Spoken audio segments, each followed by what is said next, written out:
Ba, ba, ba.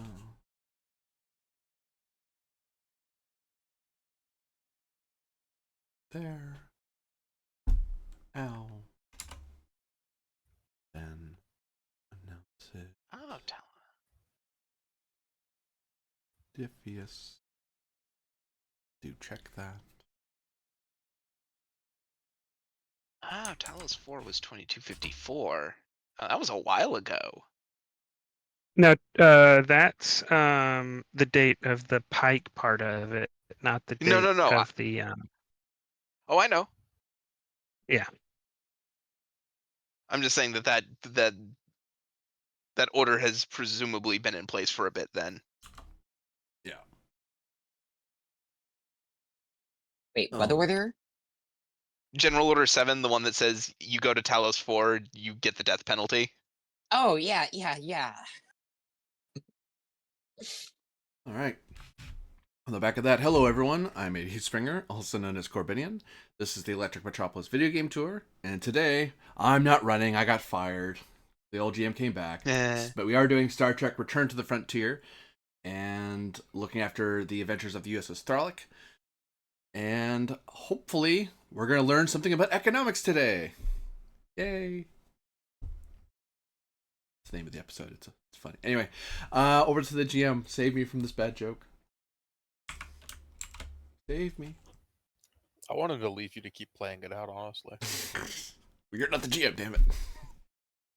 Right? You're not the GM. Surprise! No!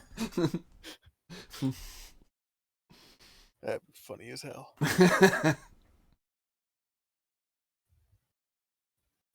All right, I'm gonna update traits real quick. Uh-oh.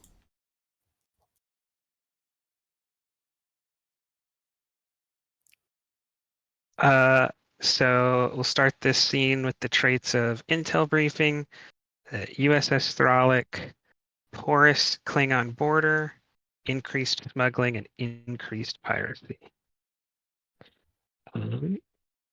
So we open in a briefing room with all of the Thralic department heads. Normally, you'd like to have the captains of the archers, but they can't be spared from their patrols because of the smuggling and piracy.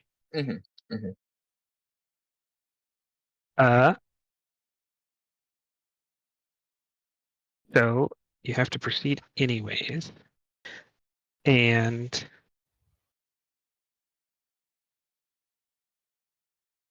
you have just gotten assigned Lieutenant Matten, a intelligence officer. He takes out a small metallic case at the head of the table with several data tapes. He places one in the viewer. He says,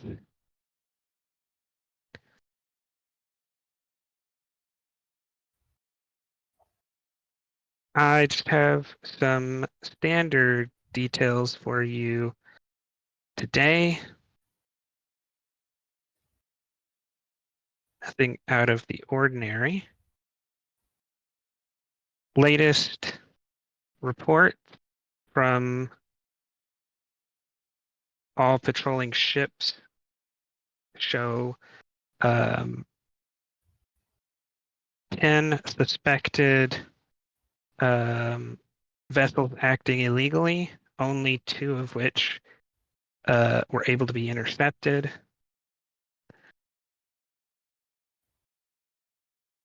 And we have unconfirmed reports from merchant vessels of at least 6 more incidents.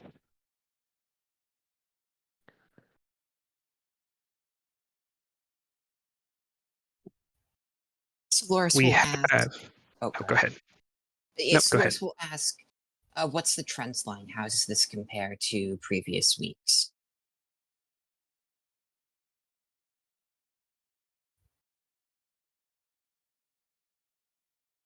We're getting at least one more incident each month than we have the previous month since the beginning of the Civil War.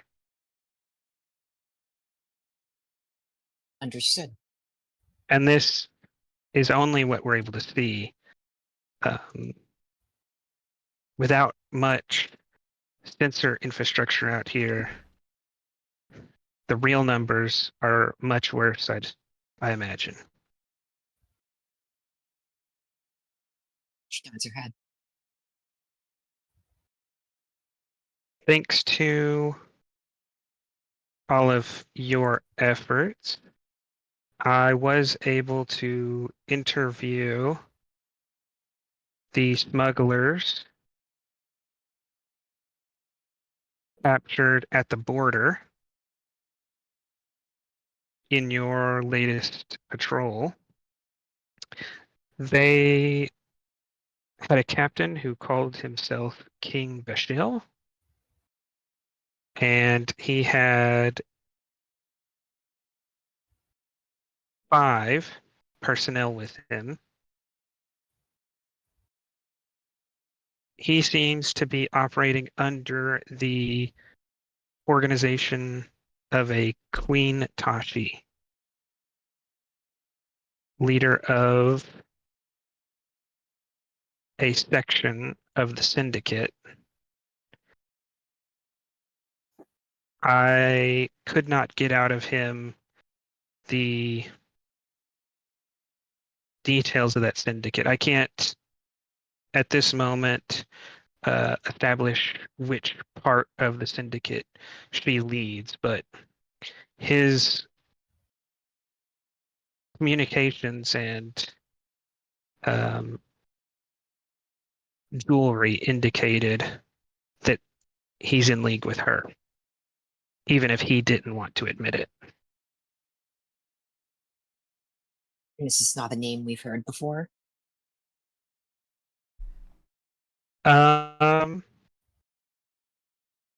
You've all worked on the frontier for a long time, so I would take insight, security, difficulty 2.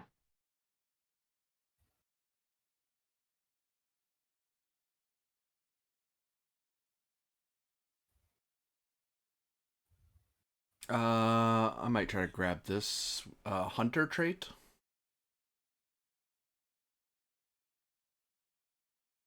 Yes.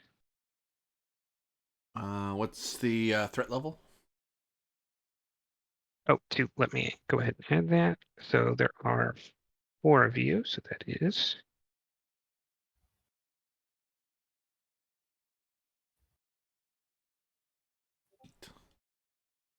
8. I'll throw you one.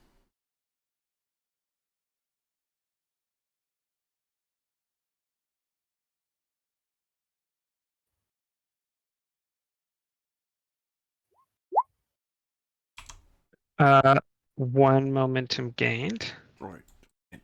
Well, it'd be 2 in it because my trait. Yes. 2 momentum gained.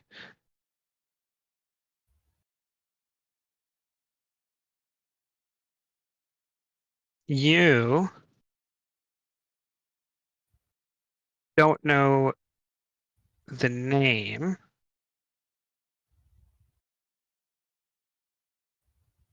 but as he's delivering the briefing, there's like 4 or 5 bullet points about suspected personality or suspected identifying markers.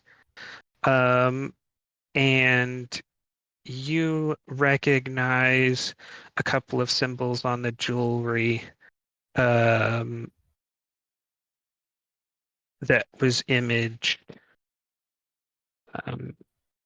and you know them to be a part of the syndicate that claimed Narfall 4 as their territory, like obviously they didn't like control it, but from a smuggling standpoint, it was only ever them for the syndicate to deal with Narhal. Anyone else, any other Orions showing up would cause a fight. Mm-hmm.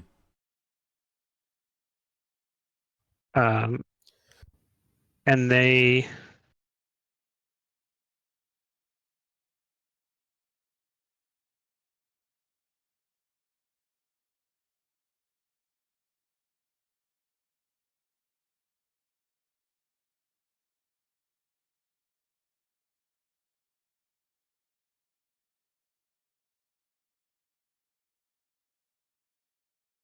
Mm-hmm.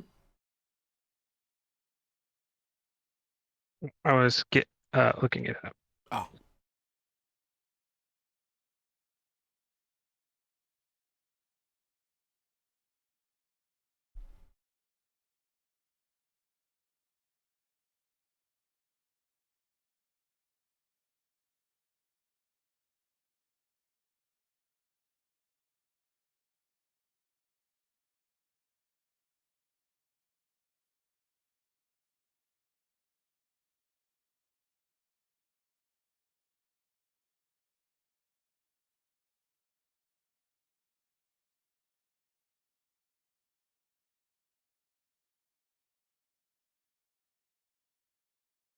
I put it in roll 20. They were known as Blood Latinum.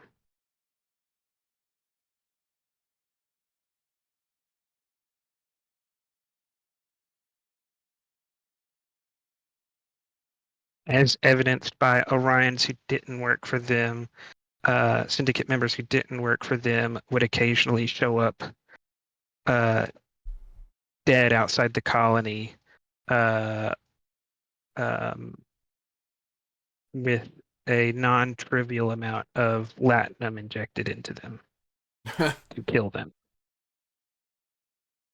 as a way to show that no expense would be spared to fight off newcomers. Aratana will air this personal information that he knows from his colonial security days.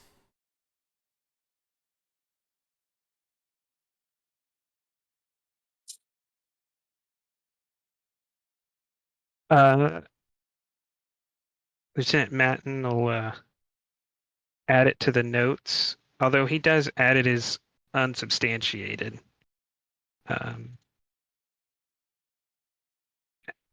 You looking over the rest of his notes, you get the idea that he doesn't add suspicions to his notes very often. He really only likes to add things. Only really likes to add verified intelligence.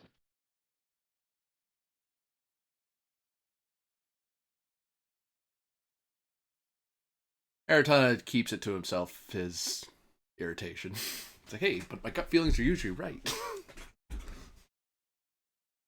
There's a reason he didn't go to the intelligence field. Partially because he wasn't an officer, but you know.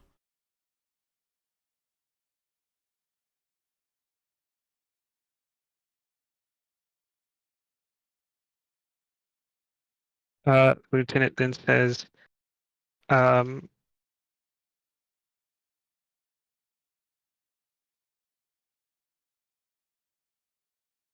that's the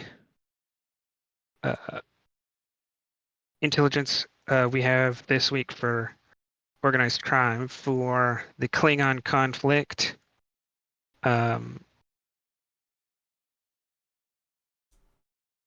Starfleet does want, and I think you'll find this in your latest orders, Commodore, does want at least the temporary starbase around Andromeda finished because a ship will soon be arriving, not this week, but in the next month or two, will be arriving with a Klingon bird of prey in tow and all of the captured equipment from the war that's still serviceable. And we should expect a ship from House Subgita to bring the USS Langston and all their remaining serviceable equipment that they captured from Starfleet. It's not been made official yet, but the council has voted to recognize the Chancellor's faction as the legitimate faction. But the council has decided to sit on this information until Starfleet can position to prevent too much fallout. She nods her head and says, whether you expect to be the fallout of the Federation going public with our recognition.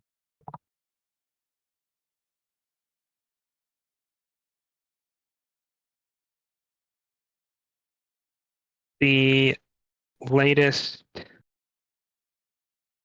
from Starfleet intelligence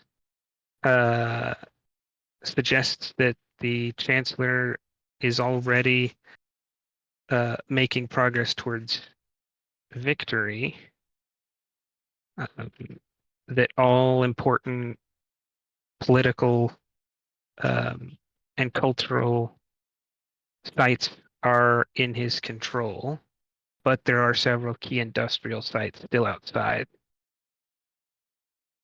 So with this added material from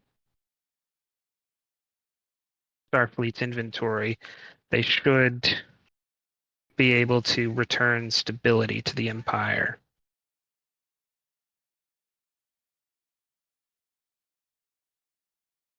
As far as its ramifications within the Federation, the Council expects that with the Civil War complete, relations can be normalized.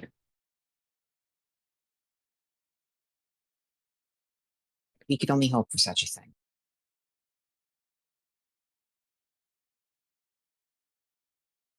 Very well. For the Vega sector, though, this is one more thing. For the Vega sector, it could get a little bit worse before it gets better. Most of the Vega sector is bordered by the forces of House Tator, the challengers in the Civil War. So, as if and when they begin to collapse, there could be little to no law enforcement or patrolling on their side of the border, with no possibility of us stepping up.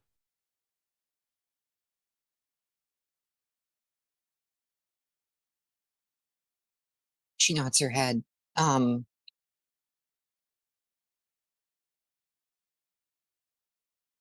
She says, do you think there's any chance that command would position us or requisition us with extra vessels in case of that eventuality?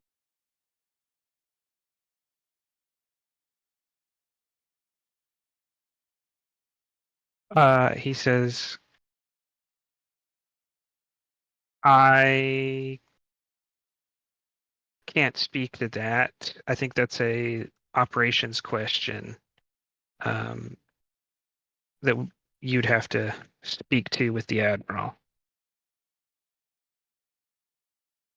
We're constantly reminded that although as intelligence officers, we know the deployment of other ships, it's not our duty to decide how they should be used.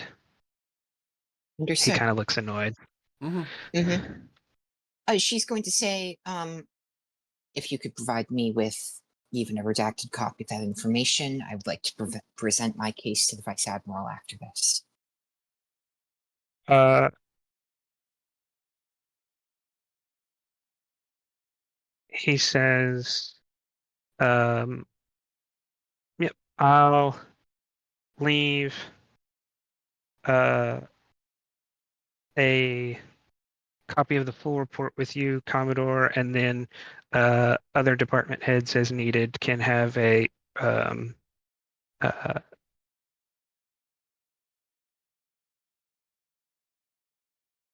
redacted version of the report.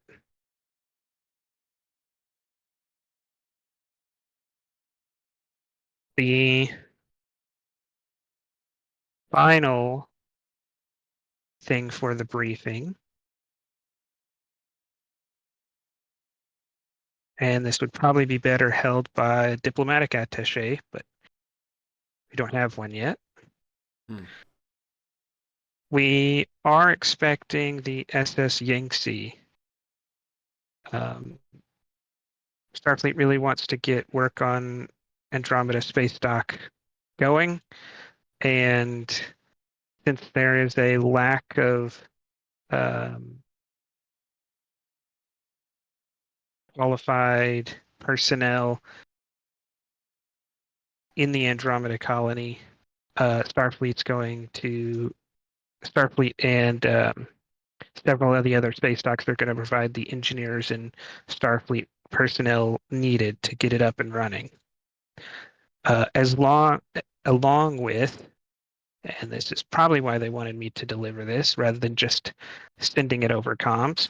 He pulls up on the image of a machine on the viewer. This outside of any briefing, this is simply the synthesizer Mark 10. But in reality, thanks to the efforts of several pioneering members of the crew here and the hard work of the Corps of Engineers, this is one of 6 prototype industrial replicators within the Federation, which is how strategically valuable Starfleet thinks this new space dock will be. No longer are we going to have to wait a year for structural material to make it by transport all the way across the Federation. For most items, it will simply be created here out of energy from the star and from what the planet can provide.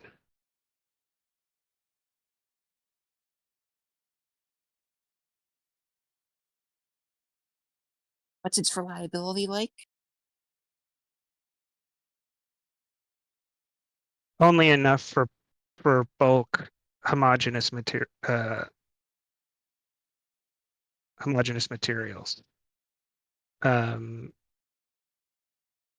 Anything too complex and definitely anything biological is simply too dangerous right now.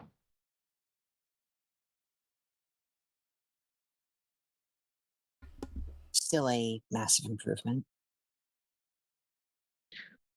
It's also has to be tightly controlled. Right now, the council has restricted its use to strategic and defensive matters to not upset the Federation's economic system. The council haven't fully decided yet how to handle replication technology. And until such time, civilian use and even using it for day-to-day Starfleet operations is strictly illegal. Illegal? That's a pretty high bar they set, Lieutenant. He says many counselors' planets rely on mineral export and industrial output. I think the council will find a solution, but so far they look to be extremely sensitive to any misuse of these by Starfleet.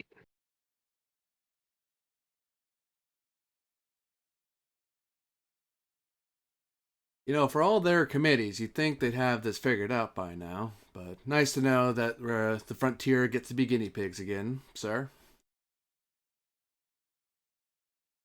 He says that's what they're trying to prevent. They don't want someone out here getting the idea that every little thing can be made with this industrial replicator, and then suddenly a colony's entire economic system collapses because there's no need for them anymore. No, instead they just plant the thing under cover of darkness and hoping no one decides to lift the darn thing. In the hopes of speeding things along, even though they haven't fully come down on it. Seems like someone's rushing ahead of the law a little bit, but yet wants to profit from it. Well, not profit from it in this case, suppose, but get some political clout. But suppose that's a bit beyond our stripes, sir. He says there are systems that allow unilateral action, but I don't think any of us want those in place of the council.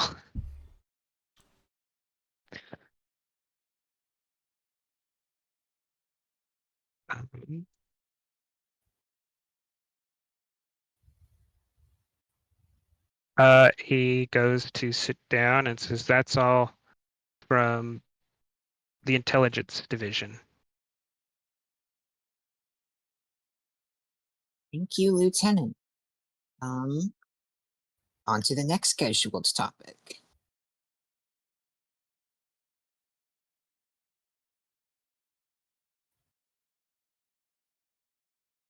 Um,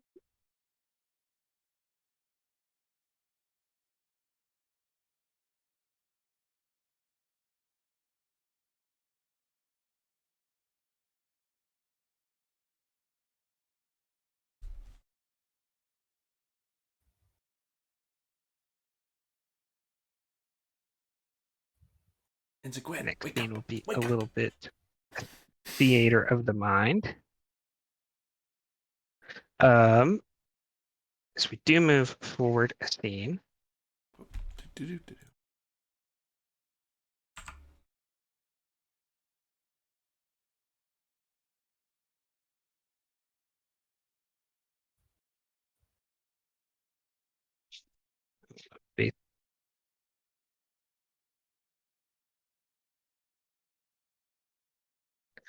and I'll update the scene guide with the traits. SS Yangtze, expert Starbase engineers, Starfleet veterans, prototype industrial replicator, Starbase outer shell cargo, and temporary orbital space station. As the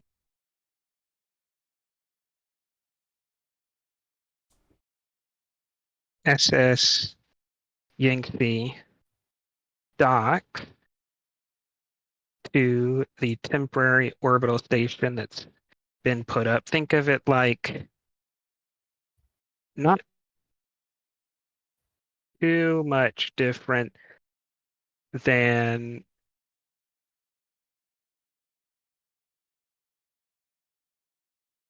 the volume of like a saucer section or something. It's Mhm. decently sized as far as things in space go, but as far as space stations go, it's extremely small. Built out of prefabricated sections. It's meant to just be popped up and then disassembled and moved somewhere else and popped up again. Who might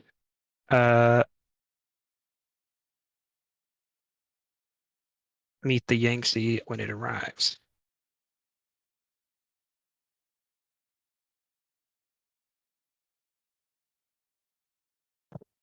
I guess Gwen could be there. Commodore will definitely be there.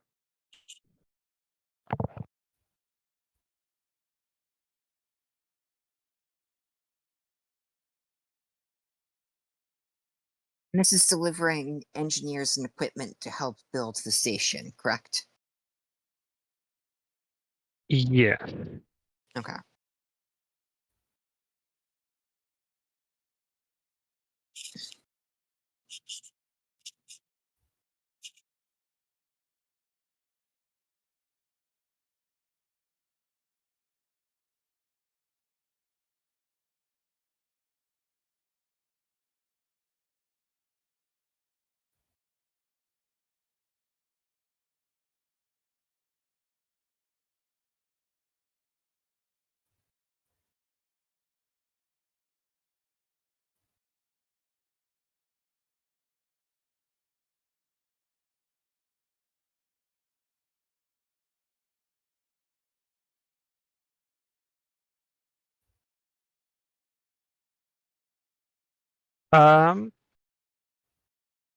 As the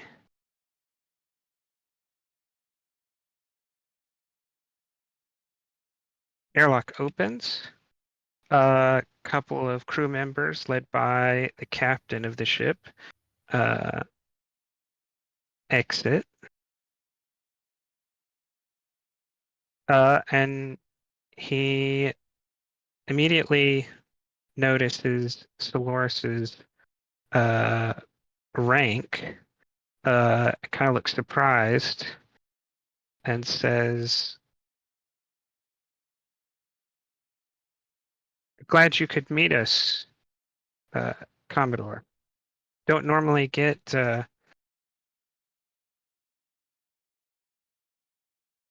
Commodores coming to us at the airlock." Yes, well, my engineer is currently otherwise occupied with warp core maintenance. However, I thought I would greet you as I have some engineering expertise.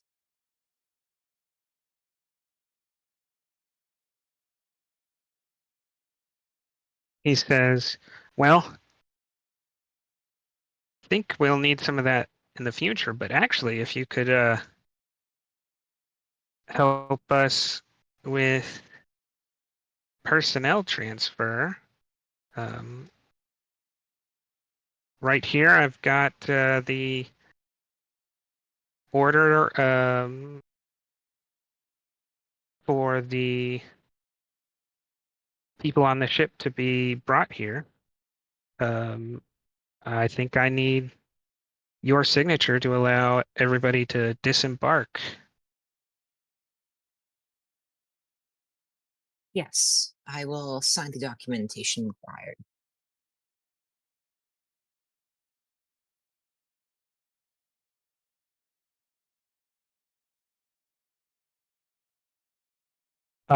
Insight command difficulty 0.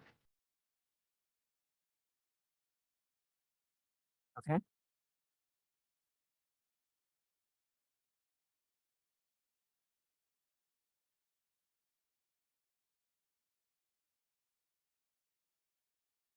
Do you want to let that stand or Yeah, I'll let it stand.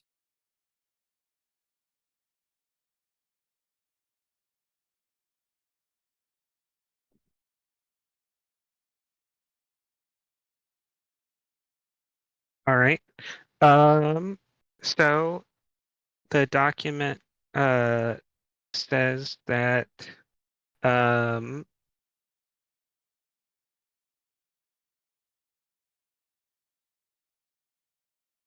despite the Federation and the colony of Andromeda having a very specific quota agreement about how many locals versus how many non-locals would be allowed to build the station, the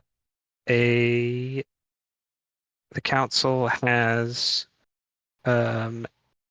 decided that the security of the Federation depends on this station, and so they are increasing the allowed non-local workforce to be increased by 25%. And as the since there is no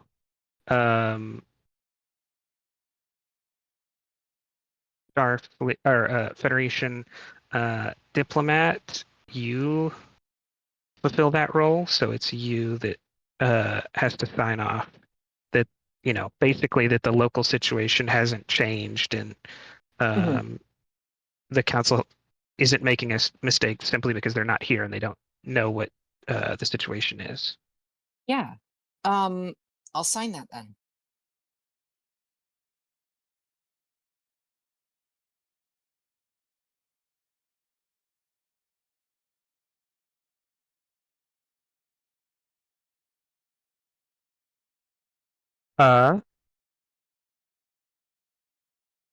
Is not part of the complication, but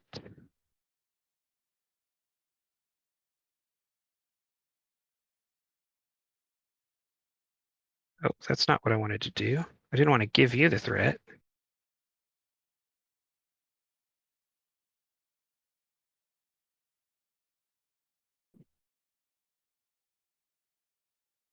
But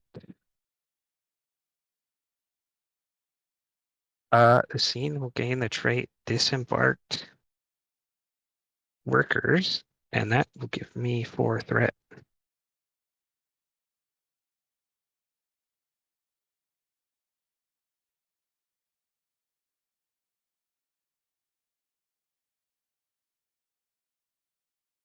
As once you sign it, not a second thought is given, and engineers and Starfleet people start filing past you. Okay.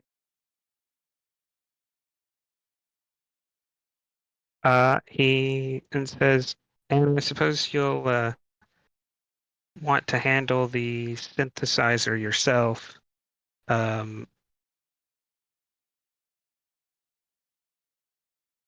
He says, in fact, they said with the worries about piracy, they couldn't even let me have the security code for that cargo bay. They said they'd forward the code to you. It's a lot of work for a Yes. synthesizer, but I guess they're not cheap. You know how certain regulations are. And I would like to open my communicator and summon an engineering team down here to help them move this stuff out of here.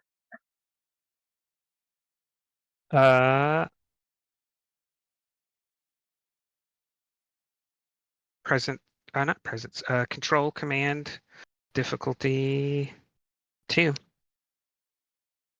Okay. Um,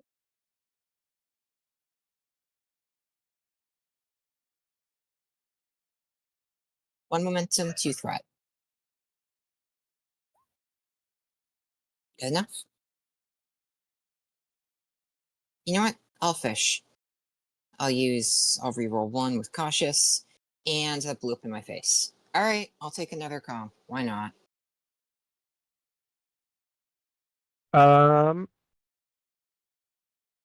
That is the price of fishing.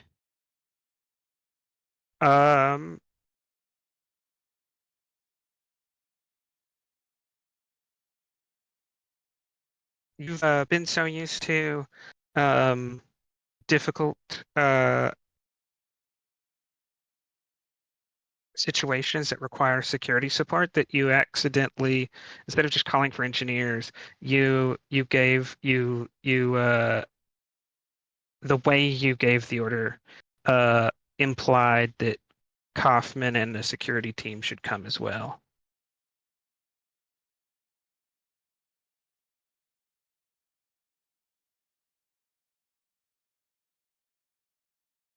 Oops.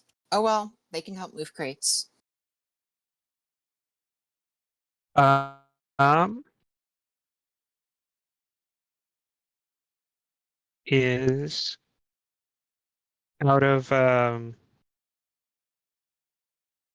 doctor, the first officer, and the communications officer, would any of y'all have volunteered for this effort since the ship is docked right now and has a well-drilled crew and no breaches or anything?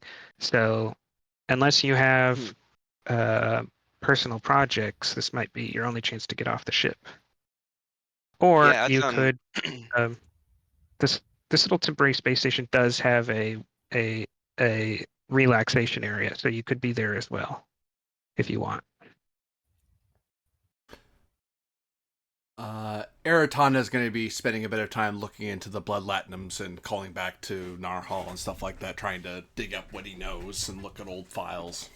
Because now he's got an old nemesis he might need to deal with, so he's kind of, unless he's ordered otherwise, he's going to be looking at that. From the terminal on the ship, or from a pad at the bar where you can have a cocktail as well. Oh, at the bar. If I get a chance to relax and unwind a bit, sure. Especially since I'm going to get a bit riled up. Vulcan or not, after seeing a few bodies, you get a little itchy fingered for your phaser now, but same difference. Where did you say you were going, Doctor? I was going to the station. To help with the offloading the replicator, or just for general relaxation? I'd say moving replicators isn't really his remit, unless the Commodore would want him. He'd probably just be on station for relaxation, unless otherwise ordered. What about the first officer? Just so I'm 100% on this right page here, this is the colony that he's being integrated from, right? Yes. Then he knows people on the planet, so he'll just go like, oh, I've got the time and I can. Yeah, I'll chill with some people that I know. Or go catch up with some folks. The Thralic is not on stand down, so unless the Commodore gives like special leave, you'd have to meet them up here on the station. Okay. He can definitely meet. There's gonna be workers up there, so he almost certainly knows someone amongst that. They can come up here. Like, there's nothing stopping people from the planet coming up here. It's just that not many people would have a reason unless, like, they had a friend they were looking to see or something. Like stopping by the airport or something. Yep, that works. Yeah, then that works too.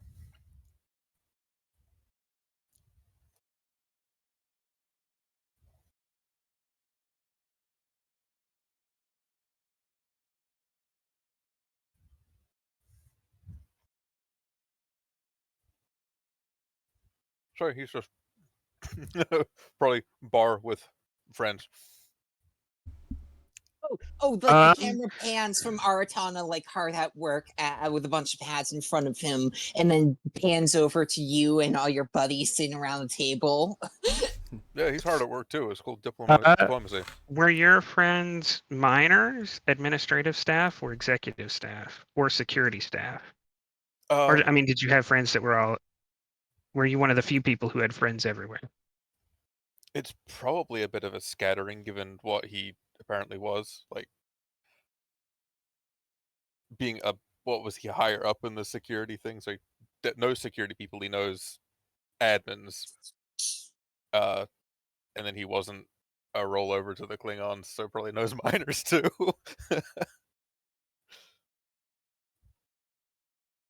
So yeah, probably a little mix.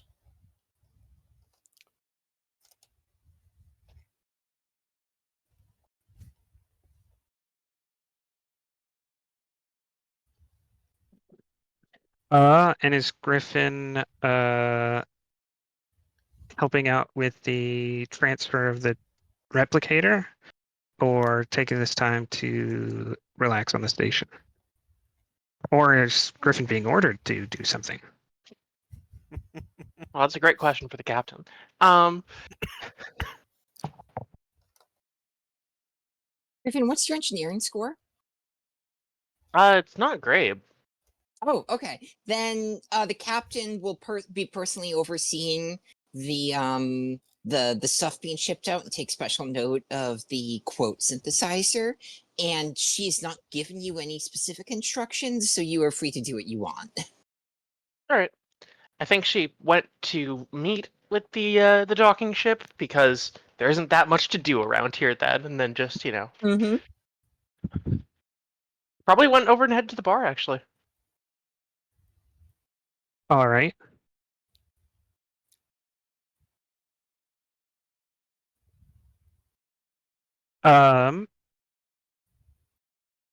The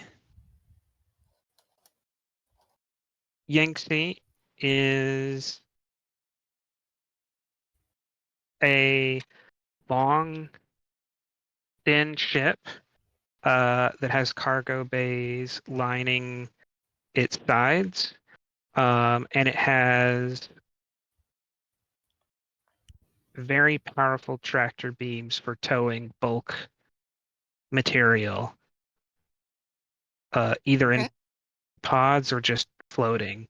In this case, a look outside of one of the Starbase's windows, and you can see that a large tractor beam holding on to these massive panels that will eventually Mhm. form the outside of the station. You walk down a long, pretty Spartan corridor down the spine of the Yangtze until a crewman shows you a nondescript door that looks like all the other doors to cargo bays you've passed. But unlike this one, as you walk up to it, the door doesn't automatically open. Okay, I'll enter the key code that I got.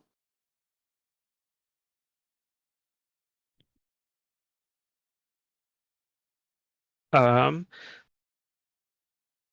a hidden biometric scanner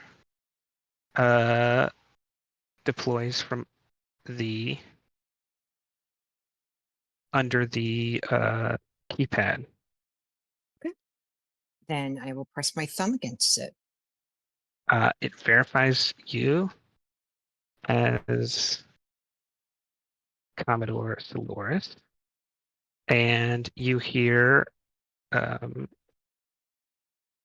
the locks on the door deactivate, and it opens automatically.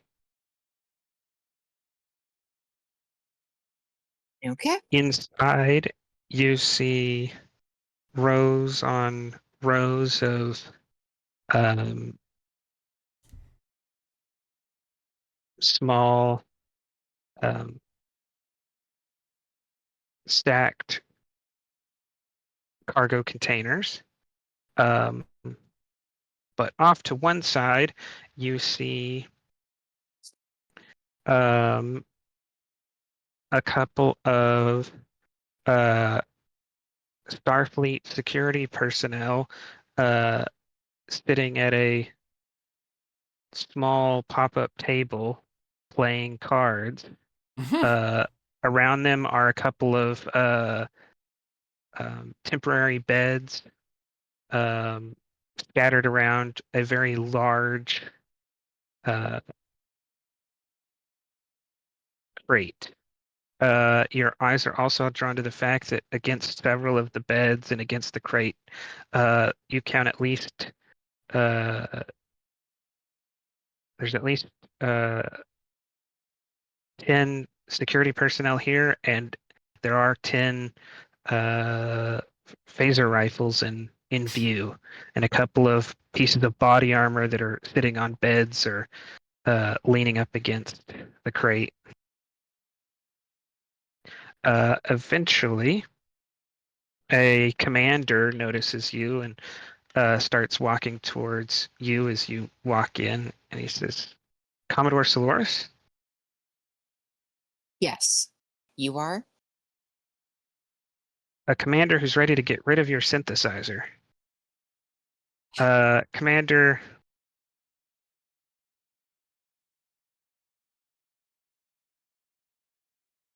Jay Nethys.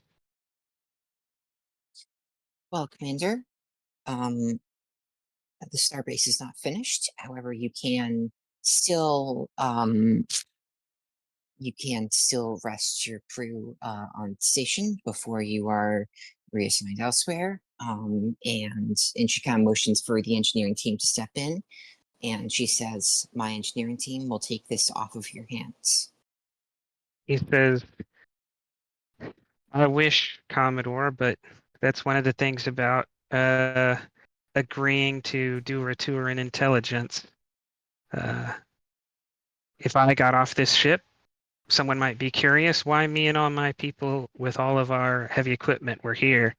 So I get to stay on this ship until our next rendezvous." Very well then. She nods her Says, head then. "I suppose you have a ship and lots of personnel, so I doubt you'll lose track of it, but the only thing that would allow me to leave this little cargo bay here is if somehow you lost that before we left. But I And figure our help is personally, the last thing you'd be worried about." I understand. I am personally escorting this to its final destination in our engineering bay. He kind of looks at Kaufman, who he kind of judges to be a security officer, and says, "I don't envy you, Ensign. I think you're going to have a couple of long shifts in the engineering bay." And he kind of looks displeased. We all must make sacrifices in this time of crisis. When the Klingons settle their disputes across the border, things will return to normal, and we will return to a more normal workflow. It's the most comfort she can give her. Yeah, the commander looks like he has a few more jokes or quips to make, but then realizes you're a high-ranking Vulcan officer. It's kind of Places to go and things to do. yeah. There's no audience here for his quips. Yep. Tough crowd. Tough crowd. Um,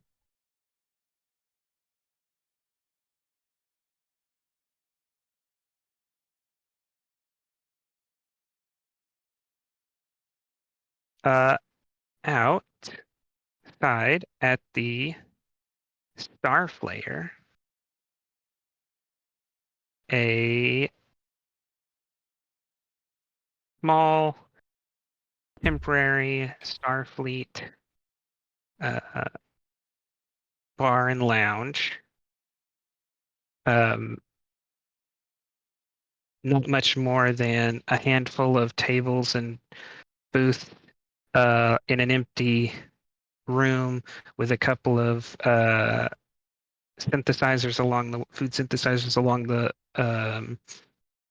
wall, and a moderately well stocked bar.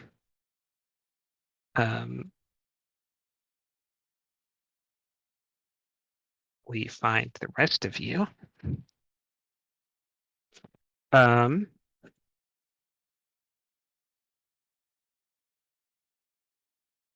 What is Lieutenant Aratana enjoying while reading intelligence reports about a far off sector?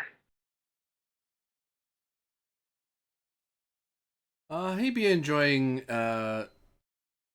Is he on active rotation right now still? You're not. Yeah, it's not your shift anymore. But you don't have leave either, so it's the part of the day that's up to what you need to. You don't. You're not required to be on the bridge, but generally you're either working or training or in your personal time. Hmm. So I'll probably be enjoying a local non-alcoholic beverage, trying to figure out, trying to get a taste for whatever bitter soft drink is available.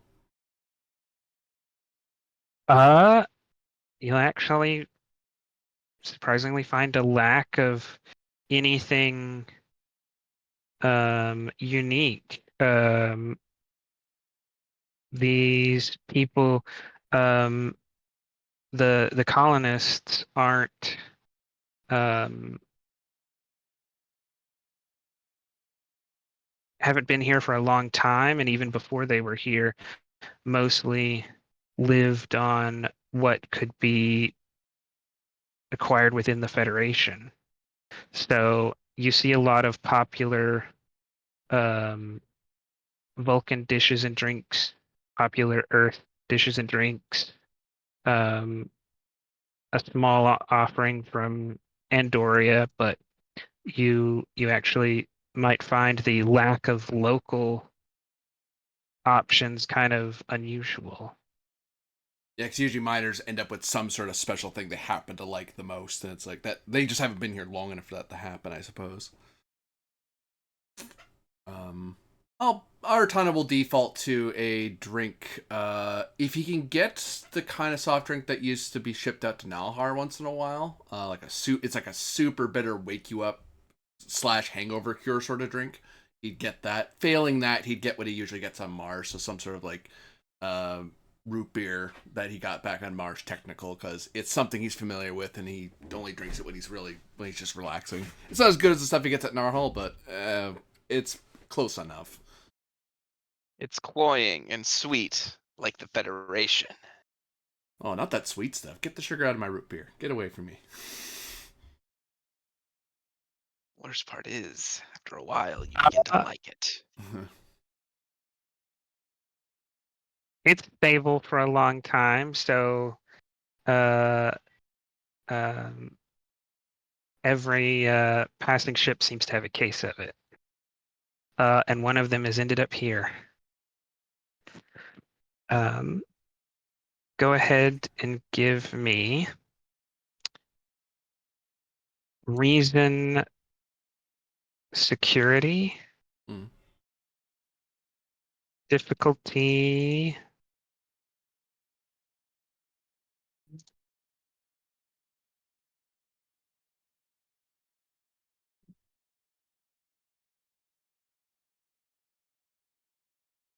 Difficulty 4. You are looking for something that so far has evaded Starfleet intelligence. You've only gotten a hint that you might have encountered it before, but um, intelligence itself isn't aware of this specific group of the syndicate. Yeah. So you're going to have to kind of build the intelligence yourself. And my information's old because I haven't been in colonial security for a while now, like over a year at Yeah, least, plus the war. So it's like, things may have changed since then. yeah, I think from backstory plus time, you're getting not too far away from a decade. I think at least 7 or 8 years, because um, you've been serving with this crew for 5, and I think you had some time at Mars Technical, and then you had some time in the fleet during the war. So Yeah. probably 7 or 8 years at least. I'm gonna use extra effort, my talent of extra effort, so I'll pull the difficulty down, but I'll take 4 stress for doing so.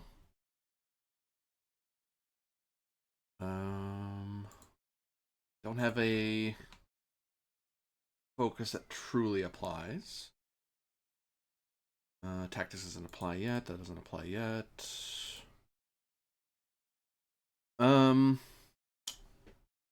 This qualifies attempting to locate a hidden enemy or danger. I'm reaching hard here. Yes, Oh, I I'll would it. take that.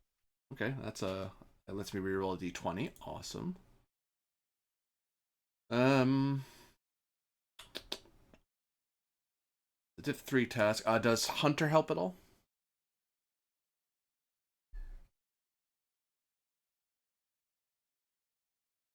Um, Because I'm thinking along the lines of if I think an old case may be involved, it's like if this guy's part of this, I swear I'm gonna get him. 10 years later, Yeah, I I don't care. think so. I'm gonna make a personal mission to go after you. yeah, I mean that's why I gave it. Yeah, so Yeah. I think so. Yeah. So 2. Um.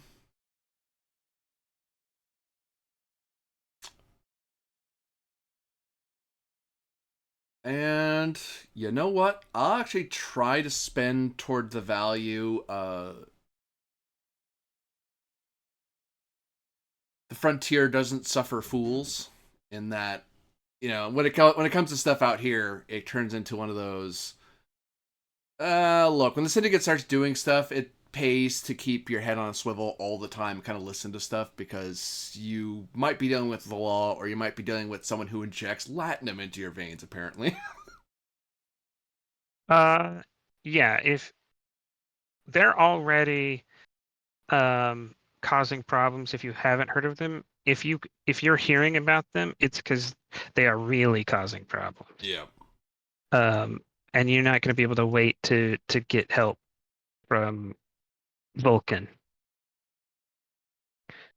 if you start hearing about them. Yeah. So I'll take that. All right. So flat roll. Bam. Okay. It's 2 momentum gained.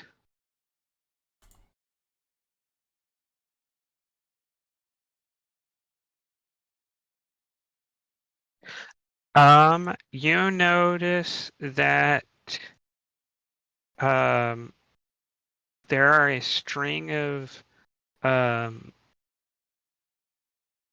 stolen ships and stolen cargo. Old files from Narhal and the surrounding sector, where no one ever reports the ship, the ship that is suspected of having transported the stolen cargo or helped with the escape of the stolen ship, never is present until after the object is stolen.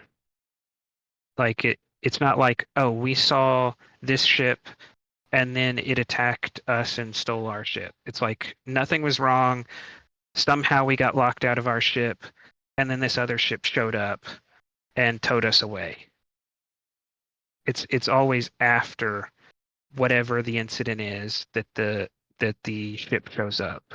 And there's a bunch of these going back at least 10 years. Hmm.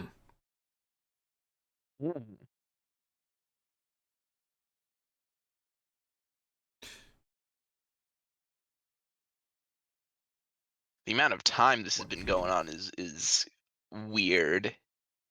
Well, I mean, if you stay out the frontier, don't attract Starfleet security's attention for too long enough, you can get away with it. But they're starting to slowly get on the radar, it sounds like. And even then, I'm just lucky that I know who they are. And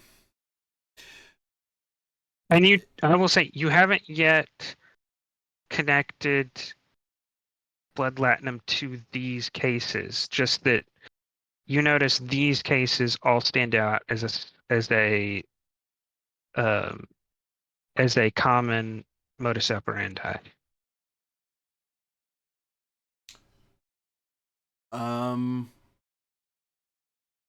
Are there any known suspects right now? like names, aliases, anything like that connected with these attacks or thefts? I guess a better way to put it. Attack's kind of a strong word. I'll take that for obtain information.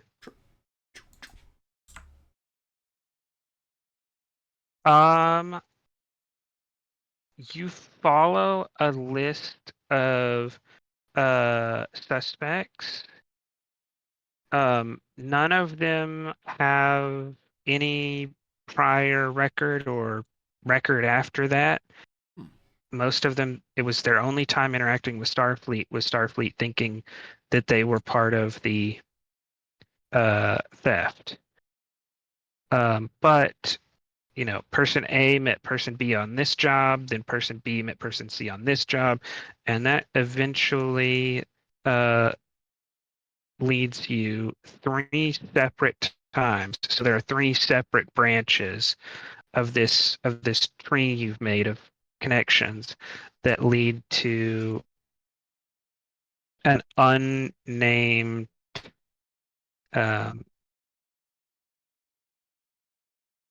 queen within the syndicate, someone who runs her own crew.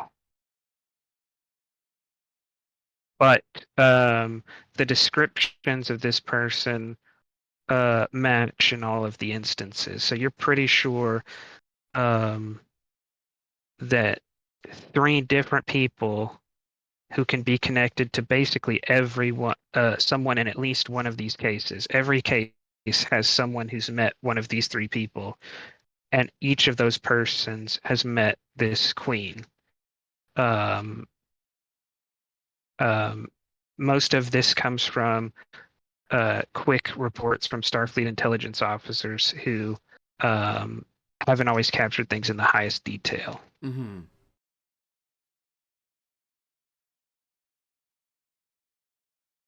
Like one of them is oh, go ahead. Oh no, you go ahead. I was gonna say like one of them is like the intelligence officer was investigating a deal to sell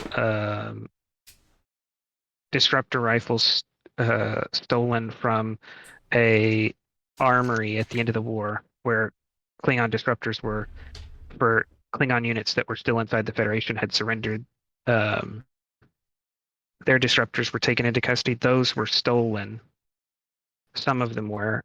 And the intelligence officer was interested in that.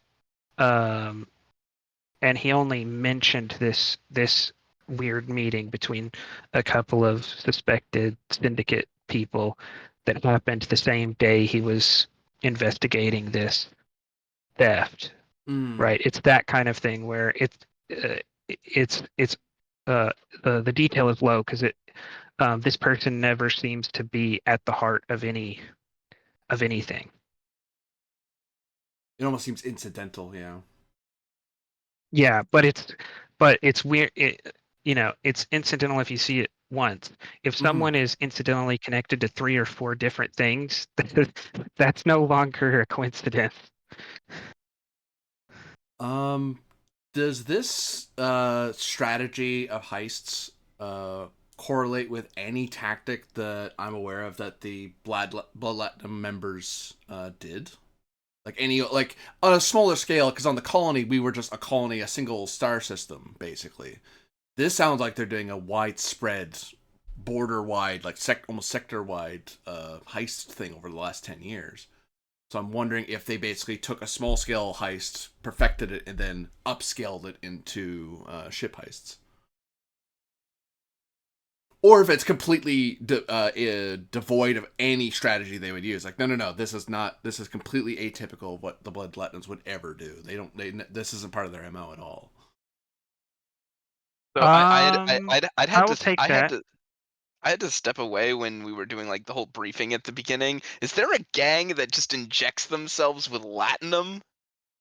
Is that what I'm getting? No, Not the blood themselves. latinum inject other people with latinum if they violate their gang turf, and that it's like a threat of how much money they'll throw away to kill you if you're an enemy, which is why you shouldn't do it. Oh, jeez. And they were known to operate in the Nalhar system back when I was in the Colonial Security Service. So the Aratana has a personal And, bone to pick with them. and they might operate. We know they almost certainly operate in this area right now. Yeah. The first heist happened only um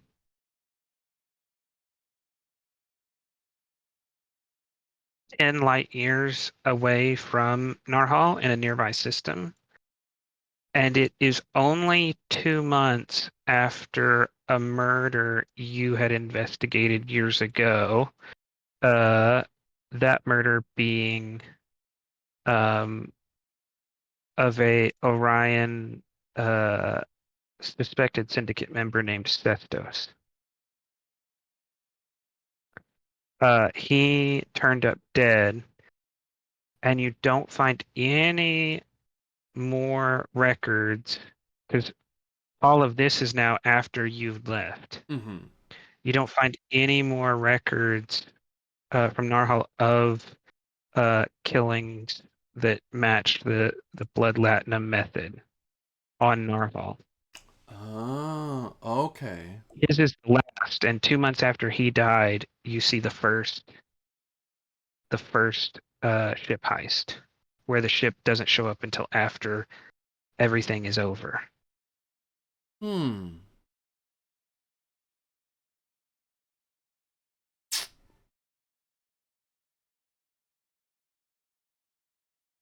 I will take Insight Command, difficulty 2. Sure. Just before I get too far away from it, I was thinking of calling back for that last spend. The Frontier Doesn't Suffer Fools to the Outpost 15 episode, where basically I show that was the one where I was the lead investigator who was being questioned by both Yes, I'll feds take stuff. that. Cool. I'll mark that down. Well, Outpost 15. I'll mark that after I do this roll. Just wanted to get that out of the way before I forgot. You wanted Insight Command difficulty 2. None of these focuses would make sense unless Subspace Theory for some reason fires. Or shipboard tactical weapons for some reason. No. I wouldn't think so. That determination's gone. I'll extra effort this. So I'm gonna take 2 stress to bring it down by 1. Okay. I'll give you a threat point for a die.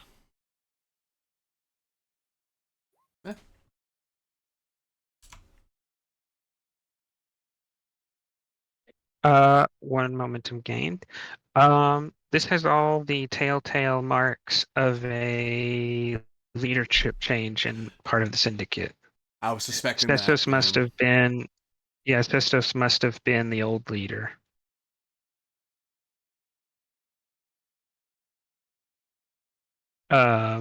Which would put this new queen figure at the head, and if that matches, if this person is the same person from the intelligence briefing, then the name of your person is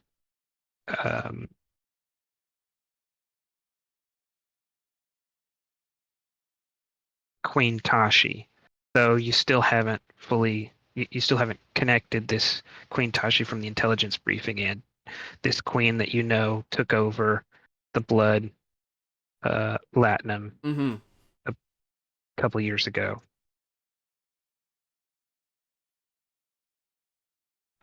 Doctor, your tricorder beeps.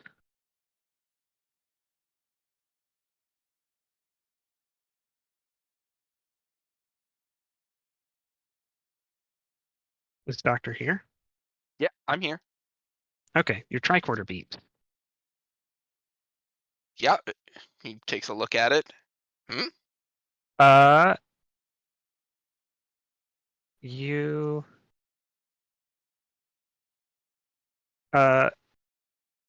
get a little pop-up that says, gives you a patient number and says that that patient's uh,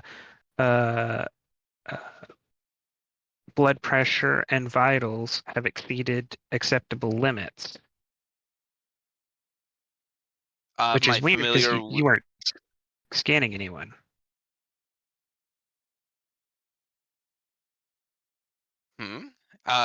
And he presses a couple buttons on it to try to bring up its, um, the scans.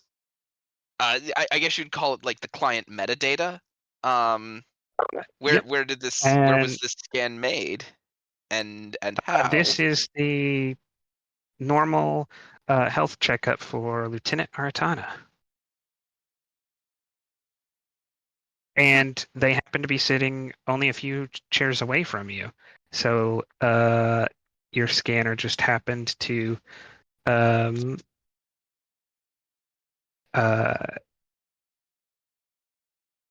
to Register it. think to register it as if it was being used. Huh. Is that Probably. is that something that normally happens? You might have shifted and accidentally knocked the scanner out or something, and it believed it was being activated.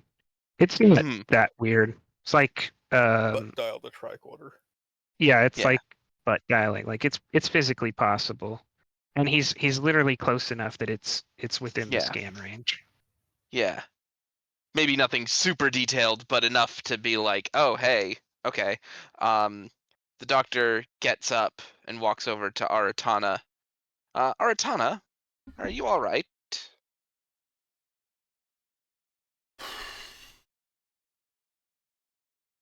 I could say something along that line, Doctor. What makes you ask? I received a notification on my tricorder, and he looks around to make sure no one is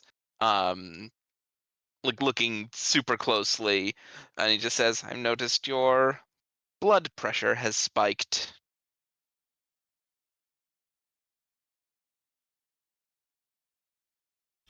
Well, would you say, Doctor, that I'm in some level of medical distress? Or would you estimate it more along the lines of, well, as you say, stress? Is there an imminent problem? I wouldn't. Doctor, as you go to look down at the scanner, your eyes pass over Aratana's hand, and Aratana like lets go of the glass they were drinking, and you can see like the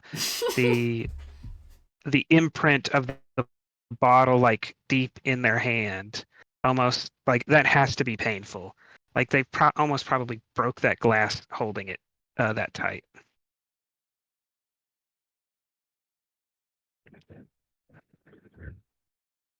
I may not be a a doctor of psychology, but you do seem uncharacteristically distressed for a Vulcan.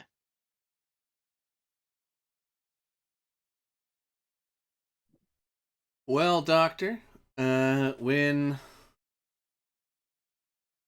terrible things happen to good people, and the terrible people get to keep jaunting their way across the stars, one tends to be a bit irritated with such things.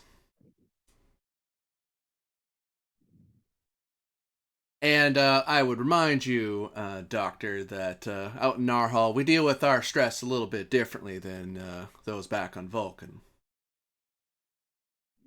Will admit, if I were not on cycle and on duty later on tomorrow or what have you, probably find some way to dull it a bit. but at the moment I am restricted to soft drinks, so I'll take what I can get until I can catch the the He looks individuals. he looks at you and says, "I did not prescribe such a diet." It is unbecoming of an officer within Starfleet security to be inebriated before such time before of their security events and active ship duties, for they could be intoxicated at their controls. And although I am a Vulcan, I could probably drink you and everyone in this room under the table. Starfleet regulations tend to be a little touchy about people with phasers being a little drunk. I don't see much the That they problem of do. it. I can outshoot anyone half a bottle down, but them's the regulations. Unless you're giving me an exemption, which, I'm willing to let you sign. He looks at he looks at Aratana's hands and says, "Tempting, but I do not think so." Ah, shame that.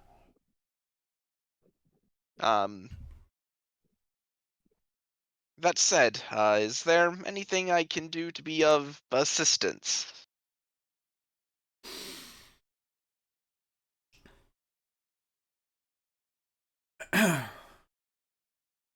At the moment, Doctor, I would suspect that unless you can turn up a bunch of murdering thugs out from the woodworks into firing range, I don't know there's much you can do at the moment.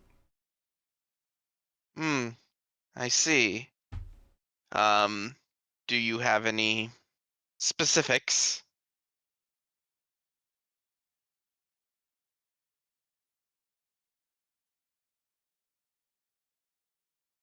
He almost looks like he's going to wave you off. And then he waves you to sit down and then turns his pad that he's been working on and pushes it over to you. To show, which has like a bunch of lines and me circling things and attaching files to each other. This mad think the big conspiracy board Board. thing, except on a Yeah. pad. Oh, love it. Well, I do not know much to make of the wider security files. However, if these are in fact murders, as you say, I would expect to see a few. And he scrolls through. Yes, autopsy reports. Here we go. At least this is something within my remit. While you and Artana look over those reports, we look at Commander Ivanov. A couple of friends have come up to meet you. You've been eating lunch with them and generally catching up and having a good time. Give me insight command as you pick up on a few things from the jovial conversation. Difficulty 1. Okay. The only maybe vaguely applicable focuses I can think of that I have would be unconventional thinking, which is kind of a picking up more between the lines is my thought for that, or threat analysis. I'll take threat analysis. Okay. Um,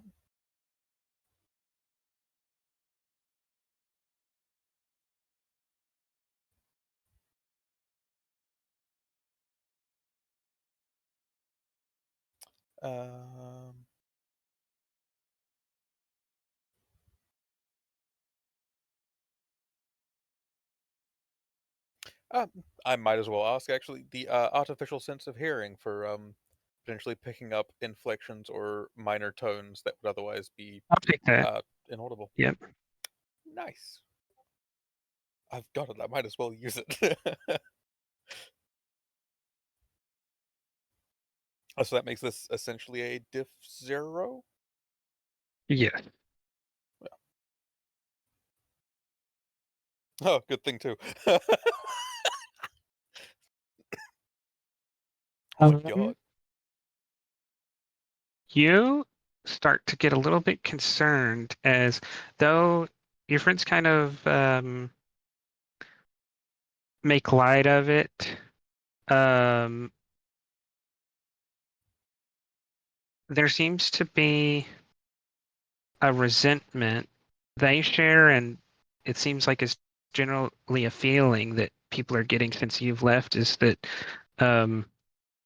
no one's qualified to do anything.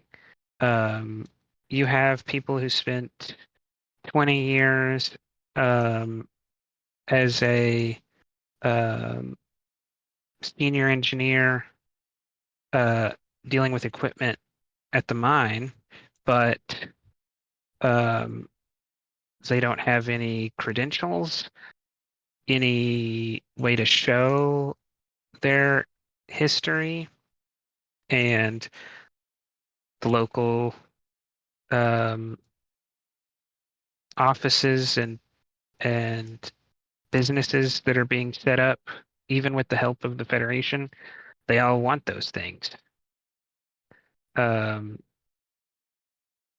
You got people who basically did the job of a doctor for 10 years, but there's someone who had to learn on the job and were the best that most of the miners could get, but they don't have any medical credentials, so there's nothing here for them. Yeah, they're not Uh, formally Federation sanctioned or. yeah, and even in cases um, where that might not be an issue, it's not the experience doesn't always translate. Like you may not need credentials for some jobs, but it doesn't help that you the things you do know how to do have nothing at all in common with what's available. Because what, some Uh, jobs just vanished type deal? this colony's not going to be a mining colony. Right. Most of the skills, I mean, and some people like like one of your friends, um, uh, her her job had always been negotiating the prices of equipment. The prices are set. At the Federation level, the colonies have all already done this arrangement. They don't need someone to call up different planets and negotiate for materials. Right? It's been handled already. Hmm. So that skill set's just not useful. It's not useful You have exactly one like friend that's that. looked at. No. Yeah, but and there's no one like there's no program to tell you how to use it in a different way. You do Yeah. have one friend in security. He's kind of looked out because uh, everybody sets up some form of community security. So there is a local law enforcement that's kind of absorbed them. But he seems to be one of the few people without complaints. Though he almost certainly hears everyone else's complaints. Yeah.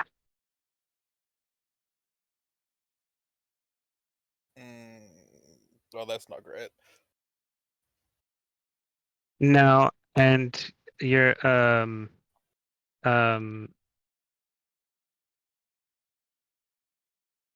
you get a communication an alert um to your uh communicator um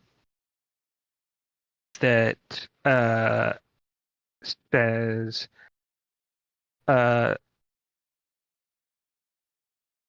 Starfleet and Federation personnel are now exempt from the restrictions.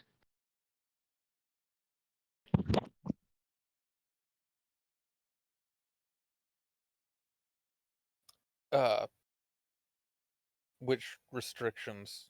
I didn't forget something, did I? Sorry.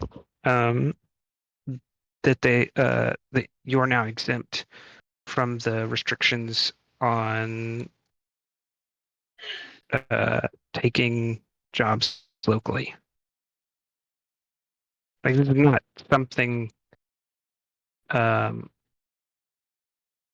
normally done. First of all, there's very few planets or colonies that have these provisions. Most Starfleet citizens Federation citizens can just move and work anywhere. Yeah.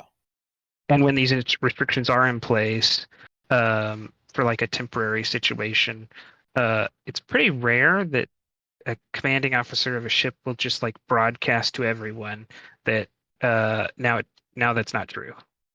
Now you can participate in the local economy all you want. You're kind of not sure why the Commodore had this communication pushed out. Yeah, well, I was gonna go have to talk to her anyway. It's not like she can directly do something, but she's got more rank to actually do something, provided he can get her to listen.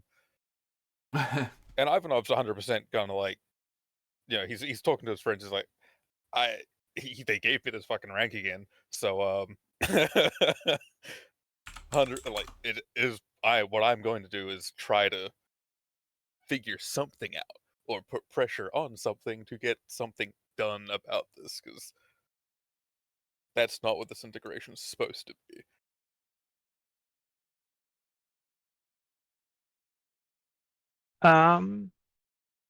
Griffin, what is one thing you like to have, but that is difficult to get your hands on board Starship service, but that you might be able to hunt out here?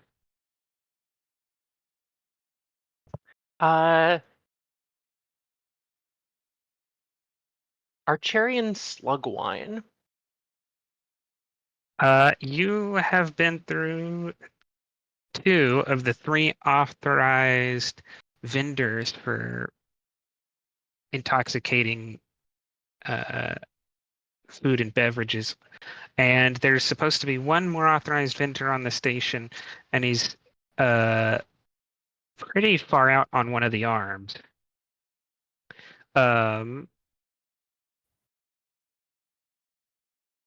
You are in the store. You have found 2 bottles, only one of which has obviously gone bad, and is not worth the glass it's in. When you notice a large crowd walking outside.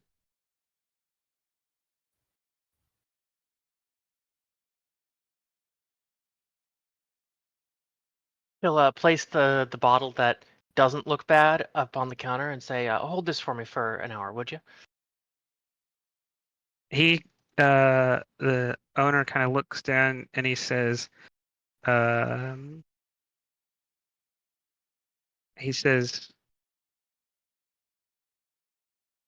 I can hold things for Latinum, but for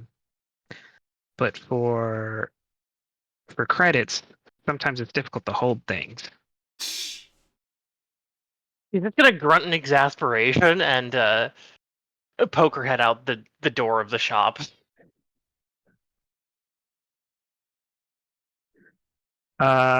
See what's going on outside. You see, everybody's kind of wearing, or most people are kind of wearing the same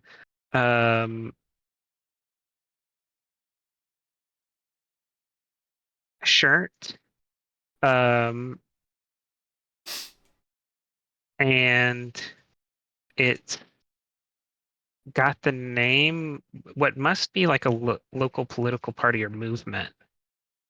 You're not familiar with it, but it's like the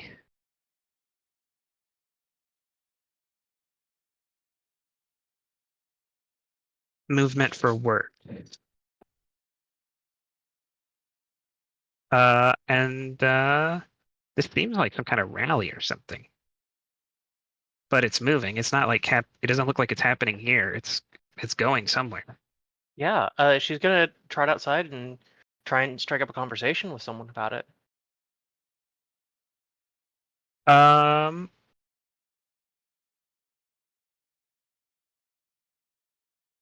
You get quickly surrounded.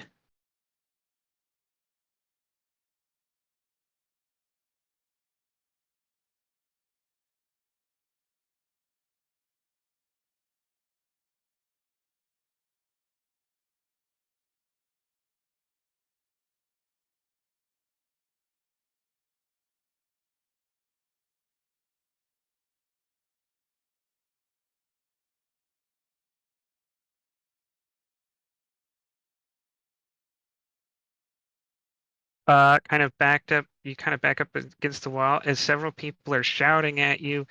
It's kind of overwhelming at first, but it seems that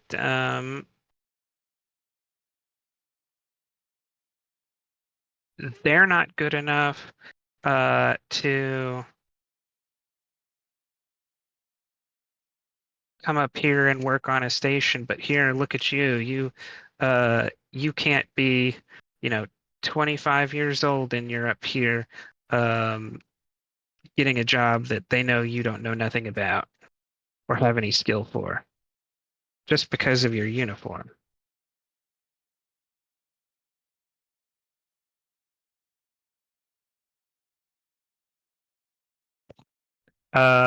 It's actually kind of getting worrying as you are backed further and further closer to the wall as people start shouting at you. Okay.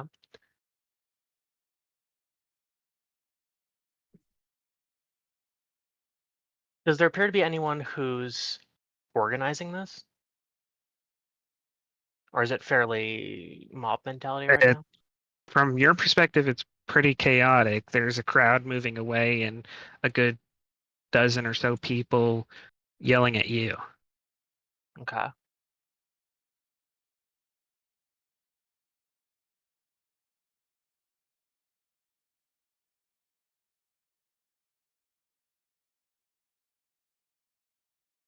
Let's see. Trying to think what Griffin would say here, because she has specific opinions, but how is she going to say them and not make it worse? Or maybe she will make it worse. We'll see. I'll gonna actually, say- I hold on a second. I should have changed the scene as we got to you, so I'm gonna do that right now because there are traits that might Okay. affect what you decide to do.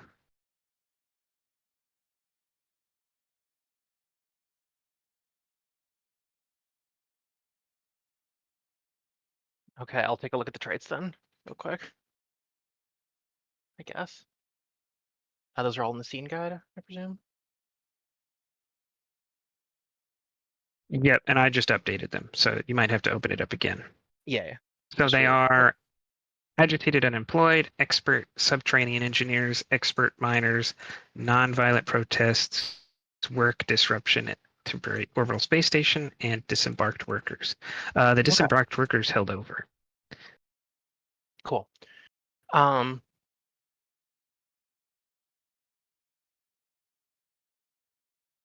Let's see.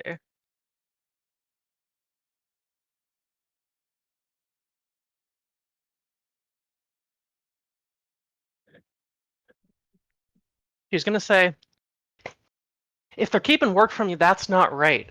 Okay? I'm on your side about this one. And personally, that announcement we all just heard, no idea what that's about. Gonna talk to my commanding officer about it. I'll need present command difficulty 3 as you get into a shouting match. Maybe they'll hear what you said. Maybe they'll just ignore you and speak over you. Mhm. Good luck. Presence If command. Griffin's difficulty anything, 3. she's loud. Yeah, exactly.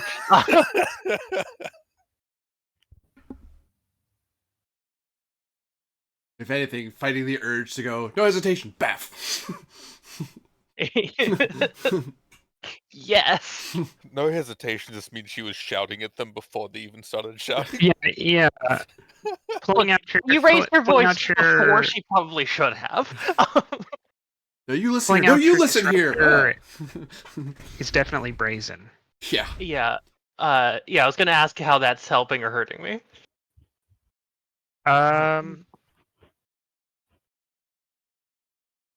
Yes. I don't think it's helping you because I think I already engaged in the brazen action, which was running out here and leaving my Slugwine behind. And it doesn't yeah. actually matter for this situation. No, I think most people, I mean, it would be reasonable to either start trying to shout back or talk back or to just shut down. I think both of those are normal options. To be brazen would have to go beyond that. To Yeah. do something extreme. All right. You do have 2 different peace medals, I think, though. I think I do, yeah. Wait, do I? Do you? I have the Order of the All Cassian Congress. I don't Oh think I no, have a no. You could have taken. second That's one. right. You could have taken one from 2 episodes ago, but you didn't have to. Oh, Like yeah, it I was on the haven't. table if you had the. So, but you do have one, yes. Yeah. I haven't rolled the rep for that, so I guess maybe I will after this, but it hasn't gone through yet, so it doesn't matter. Yeah, I'm going to. You said difficulty 3 right now? Or difficulty I 4? did. Okay. Difficulty I'll 3. spend 1 momentum to lower it by 1. Actually, hold on. Before that, I'm going to spend my determination. So then I'll be able to lower it by more. How are you lowering it? It's called cheating. That's the Order of the Cassian Congress. Once permission, when It doesn't allow you to lower it. It's just if you spend equal to the difficulty, Oh, you yeah. succeed. Yeah, you can't. I read those you as either have to go. like okay, yeah. Yeah, you either have to pay for it all or not. Which, I think if you do Look, your human I stuff, swear you'll get I'm enough. definitely literate here. Definitely. Don't worry about it. Yeah, determination spend, value, logic is the beginning of wisdom, not the end. This is an emotional decharge situation. Yes, I'll take well. that. All right, generate You're 4 welcome momentum. for giving you Vulcan neuroses about things. Look, it's coming surprisingly handy. I keep wanting to like cross it out and rewrite it with something that's more in character, but then it feels like it works a lot of the time. Mm-hmm. I think it makes sense for like a flyboy maverick type to also have a very good like inner sense of control. Yeah. I may be misremembering. Is you got that from mind melding with? Solaris, yes. Yeah. Oh, Yeah. yeah, Solaris- okay. I had to put her brain back together so she Yeah. got to take one of my values. Mhm. Okay. I couldn't remember if you got it from there or from when we saw higher command. Yeah. No, I got But- this from a mind meld. Okay. Mind melds are dangerous, folks. Yeah, you should only but do those also with approved medically necessary spouses or sometimes. medical professionals. Yeah. So spend toward logic and wisdom at the end, generate 4 momentum, spend 3 of that to pass the check.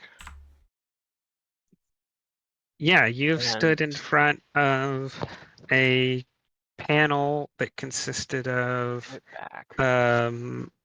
a bunch of different political parties, including the leader of one who was definitely attempting to become a military dictator and talked them down. So this is nothing.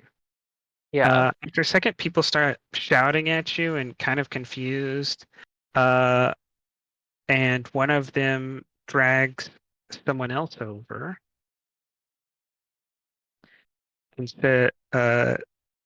this is the kind of shouting because there is still a lot of noise. Carol, this is Ensign Griffin. She says she'll talk to the Starfleet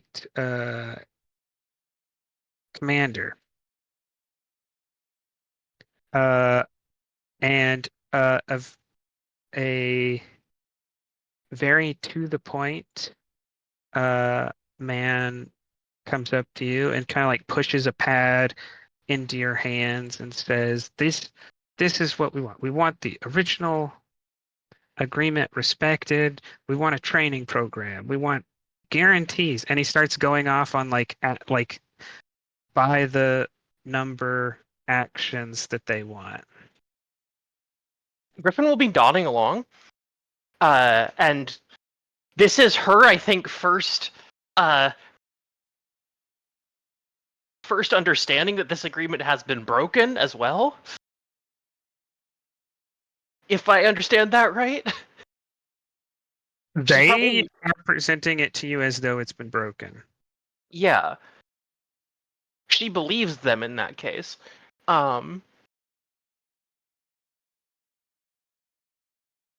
She's gonna like hold up her hands there and say like, look, I'm not signing off on any Federation endorsement of some fucking scab work here. We got to get this right.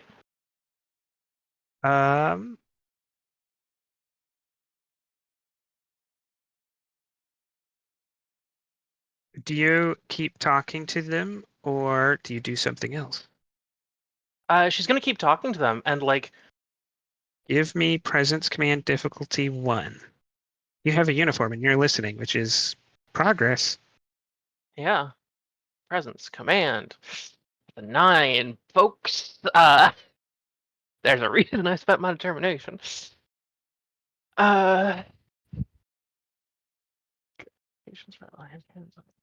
Don't have a focus.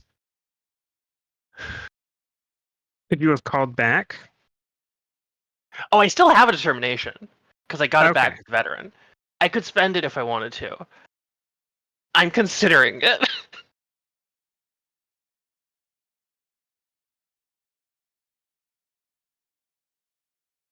Yeah, you know what? I think that she cares enough about this that she doesn't want to fuck it up.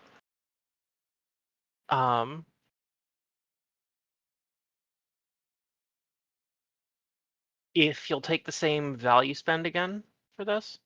This is another time where I forgot to. Oh no, I shared the directives. They're there. Oh yeah, I could do directive spend. Oh, except that if anything, you're maybe violating Directive 1 here. So I don't think there are actually any there that are going to help you. Cool. I'll challenge the directive then. You can definitely do that. Like Yeah. you know that regardless of what the situation here is, any kind of dispute is going to force local leaders to talk with the Commodore, which is going to bring the construction to a halt. Even if no one's going to do anything, even if it's just talks, it's still going to delay things.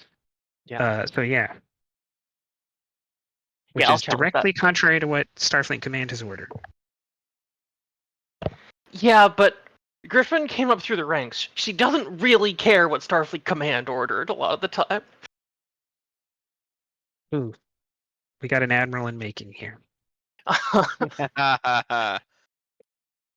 Yeah, does she wait until you're ordering people to start doing crazy things for your own pet project? Her pet project is probably just like making a fighter or something, though. I definitely see Griffin doing some shady things with a transphasic cloak in the future. No. What I see her doing in the future is being involved with the creation of the Peregrine class fighter. Ooh. All the lives that were lost If to she that makes thing. it that far. Anyway, What regulations? gonna spend point of determination. If I can there, Winchester, or I can try and fish a different For what? value if logic is the beginning of wisdom, not the end, is still applicable here. Um,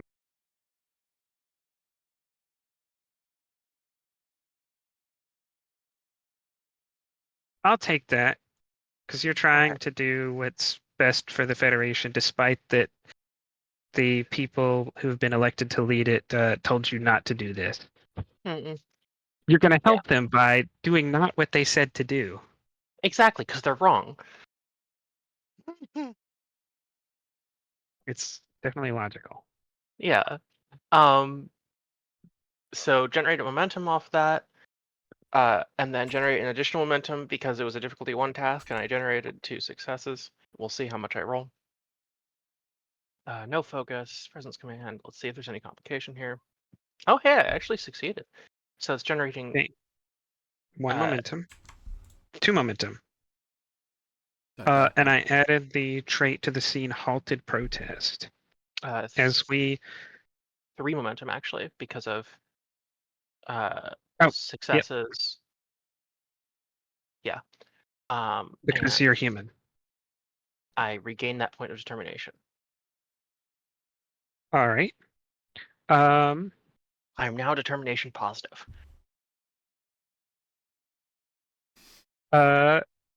Commodore, you run into outside the airlock. You run into Commander.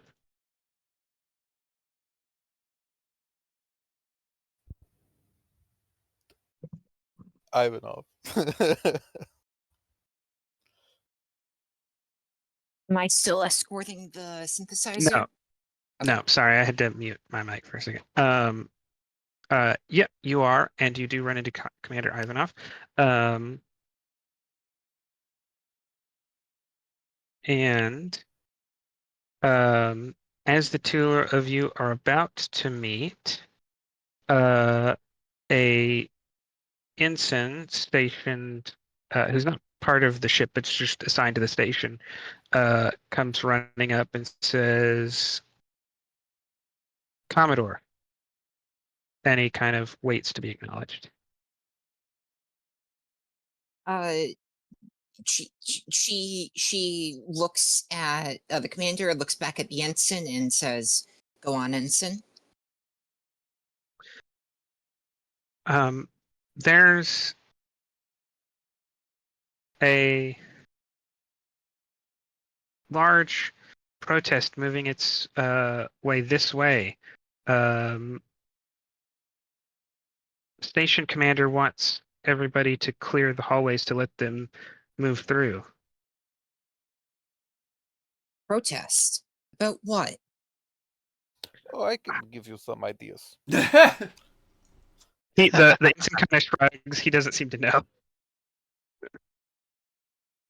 She looks at, this has disrupted her plan. So she's going to look at Kaufman and the engineering team and say, continue delivering the package to its final destination. Alert me if there are any complications. And she's going to start walking in the direction of the protest. Captain? No? Yes, yes, Commander? Do not want to hear the reasons probable for why this is happening? Walk and talk, Commander. Sure. Aratana and Dr. Tuir, you start to notice that everybody seems to be deserting the lounge. I checked the chronometer on my tricorder, like, what the hell? What time is it? Have we been here all night? Nope, you've been here for like an hour. Ah, hell. That's not good. I say, and I get up. No one leaves a bar What? unattended at this hour. You see What is you not see good? Starfleet people running in different directions, and you see large groups of civilians just kind of standing around in large groups, trying like talking about the situation. Quick query for you, GM. Did I have, while he was checking over my notes, a few minutes to just chill and drink my drink for a minute or a few? Mechanically, did I have enough time for a breather? I was gonna say there's been a scene change, but no, you spent most of that time most of the Stressing time out. available like crunching the numbers. Yeah. Yeah, I'll put in my my earpiece and I'll tune it to the station communication network. And just listen to the communications for a second.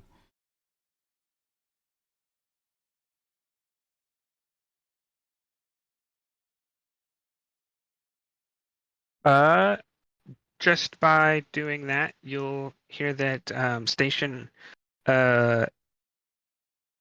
command is overwhelmed by a number of ships that have docked and are offloading lots of people in what seems like an organized manner, but it's not violent. It doesn't seem like an assault on the station. It's just everyone decided to land at the dock at the exact same time. Yeah, but it seems coordinated. Yeah.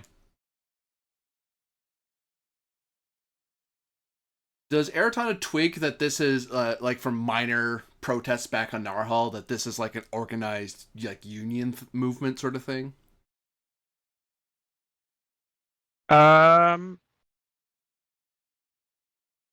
It's up to you if you connect this to the the communication that was pushed that Oh yeah, I would have gotten that as well. You're right.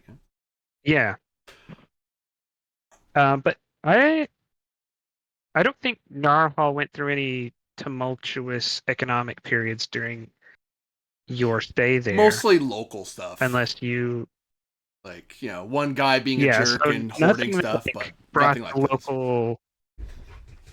Yeah, nothing that brought the local like starport to a standstill. Local bar maybe, but not the whole starport. No. So yeah. Oh. Well, Doctor, it looks like everyone and their mother decided to dock around the same time, and station's getting a bit overwhelmed. I think it's all hands on deck, according to what's, and I tap my earpiece, according to this. Yes, it would seem to be. I'll grab my communicator and flip it open. This is Lieutenant Junior Grade Eritana to Commodore Solaris. Please come in. Good. Hold on a second. I will spend I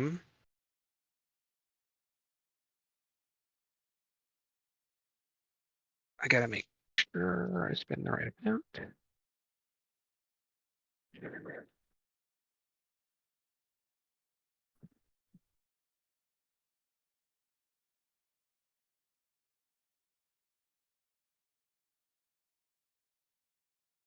I'm going to spend 2 to create a change of circumstances.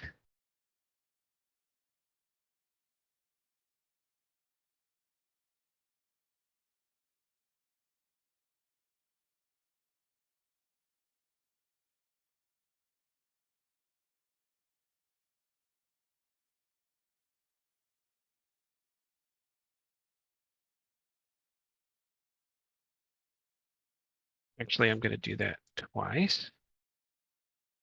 And I'll add it to the scene guide. That's going to be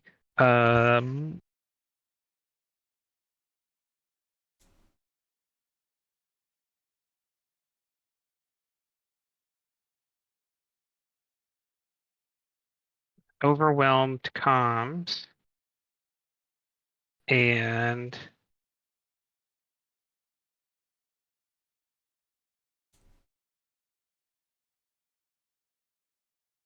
large protest. Artana, as you kind of look around, a large portion of the people that had been in the bar and some people that have joined since then have kind of fully taken over the area outside the bar. You could get back to the ship, but you doubt whether you could get anywhere else in the station. And you keep adjusting the communicator and you keep getting occupied channels. Like it's almost like every junior officer and non-com on the ship and on the station are like trying to find people, trying to organize things. And so you're not finding a clear channel. For secure communications, that is. You could go unsecure, but there are always risks to just anyone being able to listen to what you say.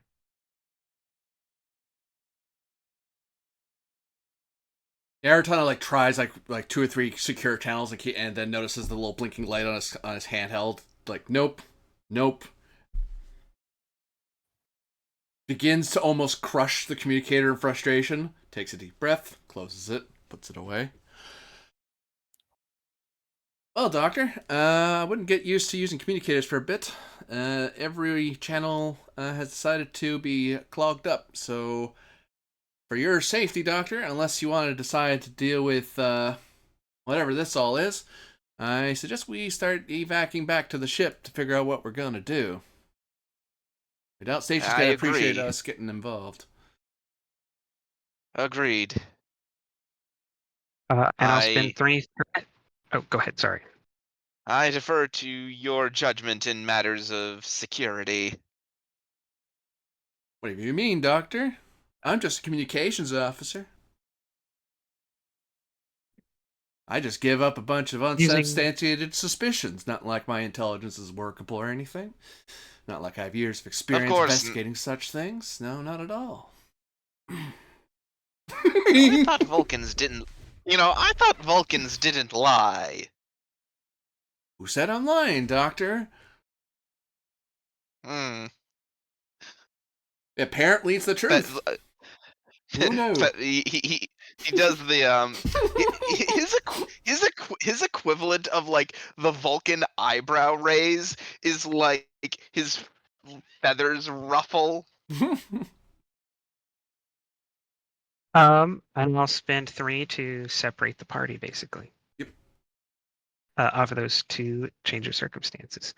We go back to the Commodore and the commander as the commander's tries to brief the Commodore on what he knows. And, try to ask her why she authorized this. Yep. Stopping just shy of calling her stupid for it. Yeah, so Loris leads from the front, and if there's a riot on her ship, she wants to stop it head on. She takes your critique and acknowledges it, but keeps going. So she just... Okay. So she's saying, yes, she did send the message saying that Federation citizens can take any job that they want on this planet. No, now. that's not true. We adjusted the percentage to meet a deadline. Okay, so... That's good to know. No, because she doesn't, like... That's not how the communication was worded. He just stopped shy of calling you stupid for giving the announcement, and you said, yes, now let's deal with it head on. But she didn't give the announcement. I don't think she knows that. He's pointing out the announcement to her. Oh, well then, sorry. Like, And he she tried says, to "I talk did to not her, and make she that said, no, we're announcement." going, and then walk and talk, and he's trying. Commodore, when it's pointed out to you, you realize that it would have been pretty easy for your yeoman to misunderstand you. You said to notify senior personnel instead of senior officers by mistake, and you can see easily how. And this is a complication from earlier that you made. You can see easily how the yeoman misunderstood and just sent it to everyone. Okay. Like every senior supervisor of a shift. Yeah, anyone above the rank of crewman third class, because you just said senior personnel instead of senior officers. That yeoman's, Understood. And that yeoman's gonna get He's- talking to later. and he's gonna continue with like the everyone here is already getting incredibly frustrated that what they were doing they're not allowed to do anymore by Federation. Is not having the same qualifications or official qualifications, and no one in the Federation is not doing anything to support that. A friend of mine is good at negotiations, did business negotiations. Would be easy enough to have someone say, here is what you can look at for diplomatic corps. No one's doing that. They're just replacing them. And this message is spark to Tinder. I understand.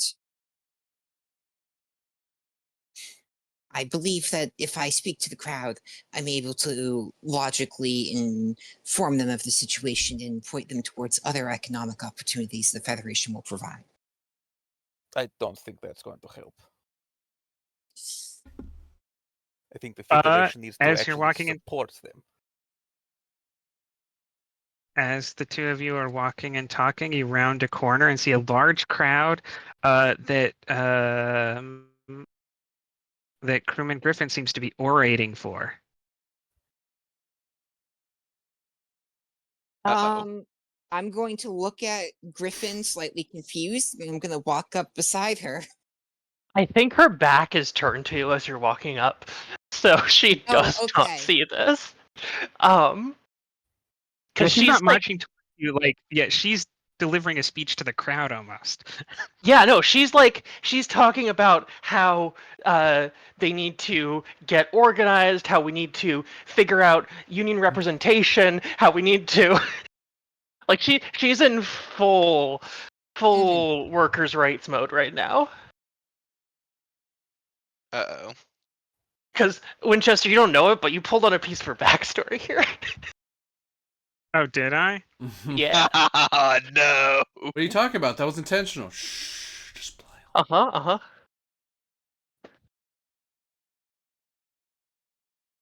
Oh, serendipity. Yeah. Good job. Thy name is workers' rights. Uh-huh.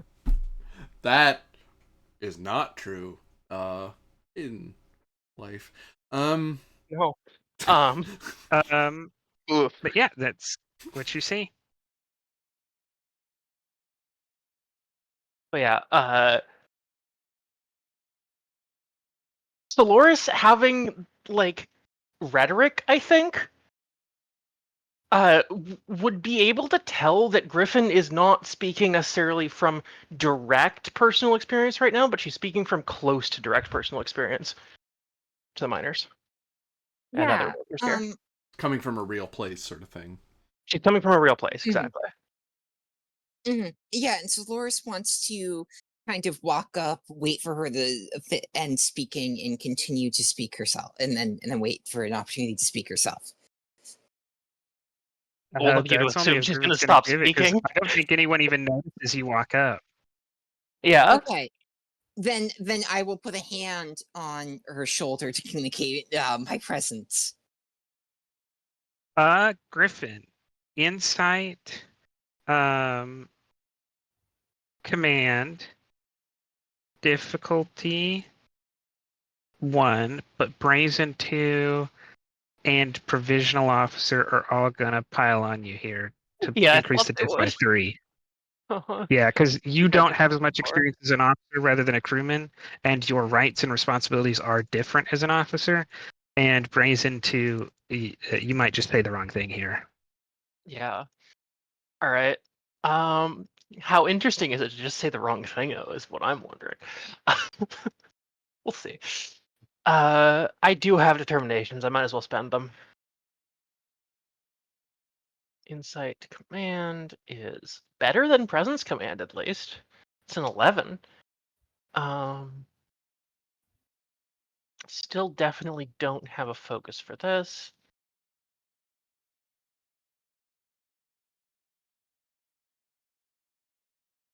I'll actually bring the diff down because this is triggered by Solaris, and Solaris has the trait commanding presence. So it's obvious that when All right, so Solaris is just 3 then. present, right, you recognize her authority to Yeah. some degree, even if you don't want to. Mm-hmm. Oh, that's still my Oh, I commanding take that officer. back. She has the trait pushover, which is gonna counteract it. So it's still difficulty 4. When did she get the I trait pushover? literally today. She got 3 reprimands from the first of the 3 episodes that dealt with the metallic being in the Klingon border. So I Okay. got the So trait we've pushover to represent the fact that she immediately conceded when the Klingons started threatening. right. So we've gone from tyrant to pushover. Yep. Look, she stands her ground initially, although is sympathetic to quickly back down when presented with opposition. So a true Uh-huh. politician. Yeah. Oof. Hey, I Federation don't Council's always think I have looking. anything else here. Yeah. Okay. I'm going to spend point of determination towards limits are there to be tested. Ha. Sure. I think I'm Yeah. testing things right now. Yeah. No, it doesn't say limits should be tested. It's Yeah, it says they're there it's to not be saying that this is a tested. good thing. It's just a thing that you believe is true. Yeah. Am I always right to do that? No, but that is why limits are there. God. This is just a universal truth that she believes. See, humanity is why a lot of new laws get written. I mean, people yell at Narhal, but Yeah. man, those humans, I swear. Yeah. Point of determination for that. Spend get a Oh no, I take that back. Oh no. That wouldn't help you. What this role is to realize the situation and act responsibly. If you fail, you would do the irresponsible thing. And Okay. testing your limits with Solaris would be the irresponsible thing. So Okay, that okay. value, actually, I should. Yeah, you should make this harder on me because of that then. I think the option is you.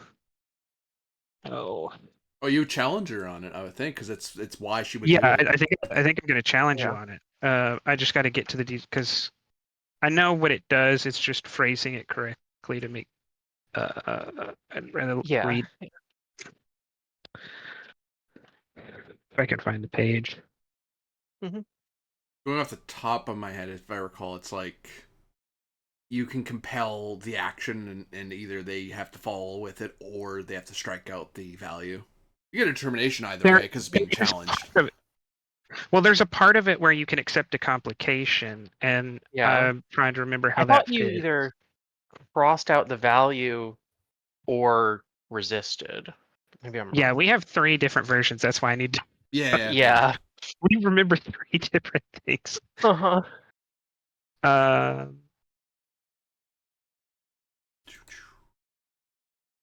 It's somewhere.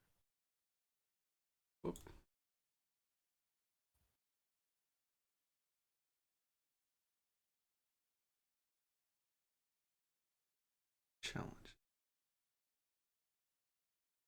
No, that's not what I was looking for. Book thinks anyway.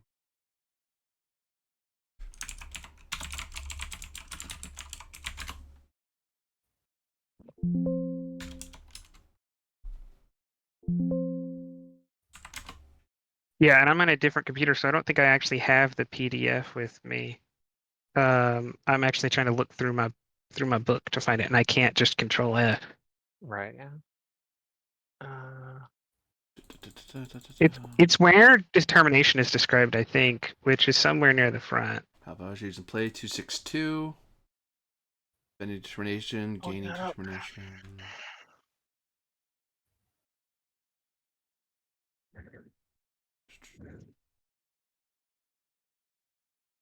Oh, 263. Yep, I'm reading it.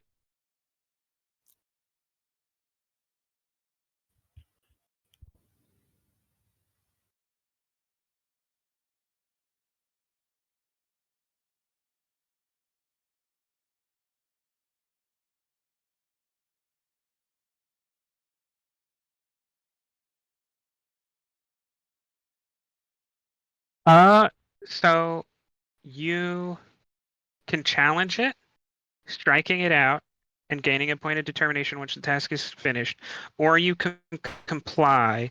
In this case, comply is going to be a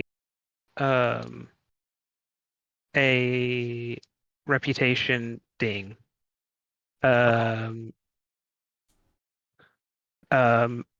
As Griffin, we're seeing whether Griffin's knowledge and personal respect for Starfleet regulations is respected when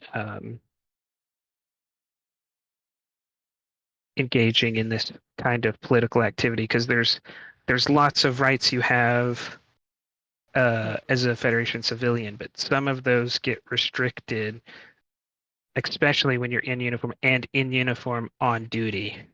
Right, you're not on leave on your home planet. I'm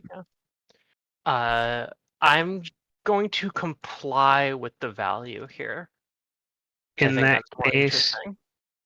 you'll get a reputation ding, but you can continue with the roll. Okay.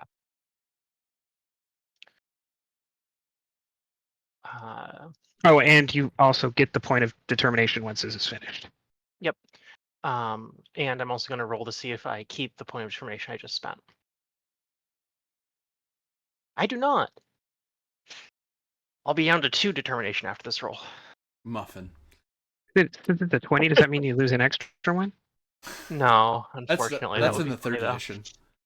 though. Yeah. All right. I'm going to spend a momentum here to buy a second die, because I do need to get that 3rd success still. There we go, 3rd success. I also generated a point of momentum, though, so I guess Yeah. spent that one. Don't know if you recorded that one already. I caught it. Cool. Hold on, I may have misunderstood. The difficulty was up by 3, not at 3. The difficulty was 1. You have 3 traits. You have Brazen 2 plus Provisional Officer, which push it up to 4. I think I lost the difficulty there briefly in the intermix. Yeah, because so I'm 1 short right now. Then there's a confusion. You are 1 short. Okay. Do you have a reroll? I do. Because you did roll enough dice to make this. I'm going to spend the other point of determination that I still have, not the one I'm about to get, but the one I still have, to reroll. Which will generate another point of momentum. Since I'm complying with the value, do I get limits are there to be tested? It's a standing complication. No. Your value is still against the situation. It's just you're not. Oh, okay.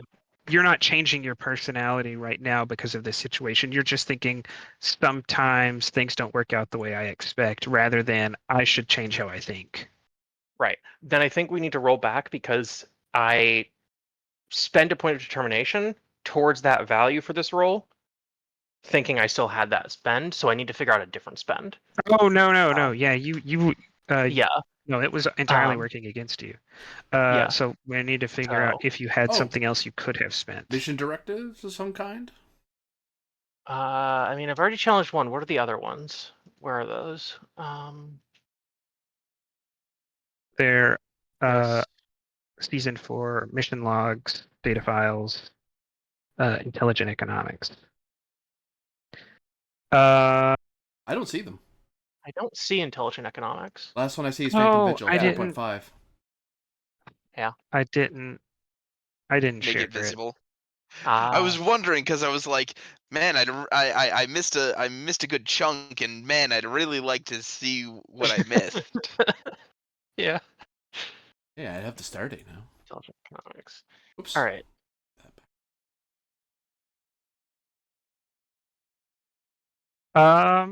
So Directive Oh 3 though.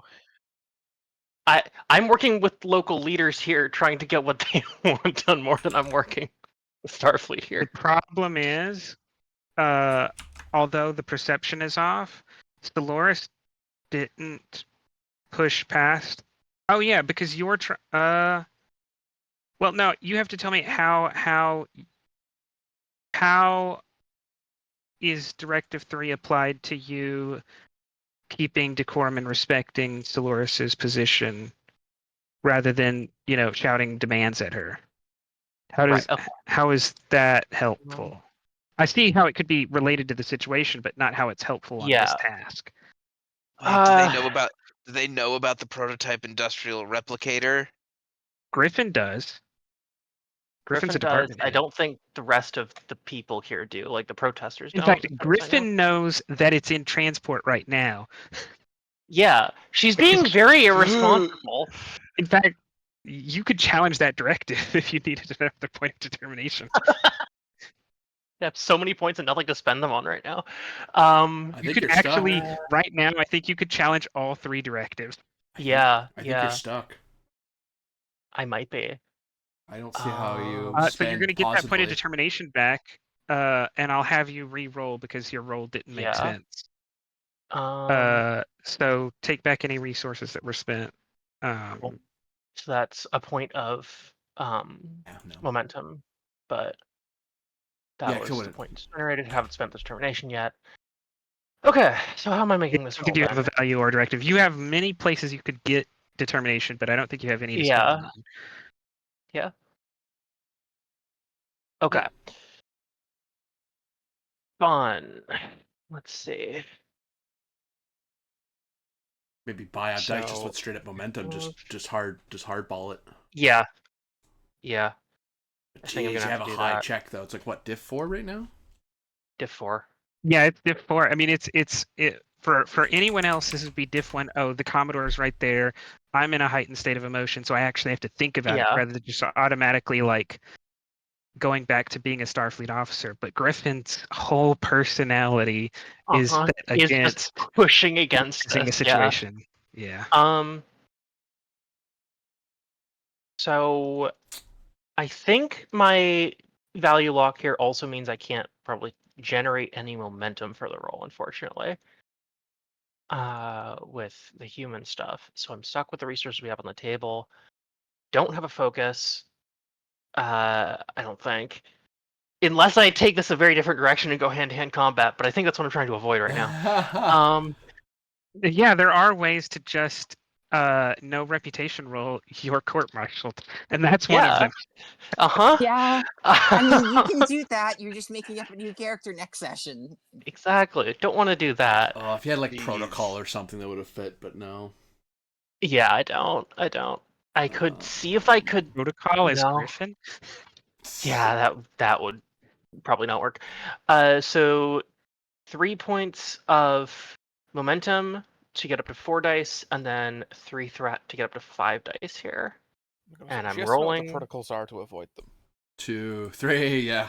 Yeah, exactly. I basically have a 50% chance on each die here. Oh. That's 3. I'm 1 short. I think we previously determined that I don't have any rerolls. No, it'd have to come from a medal. Do I have a Anything that allows me to reroll from a medal?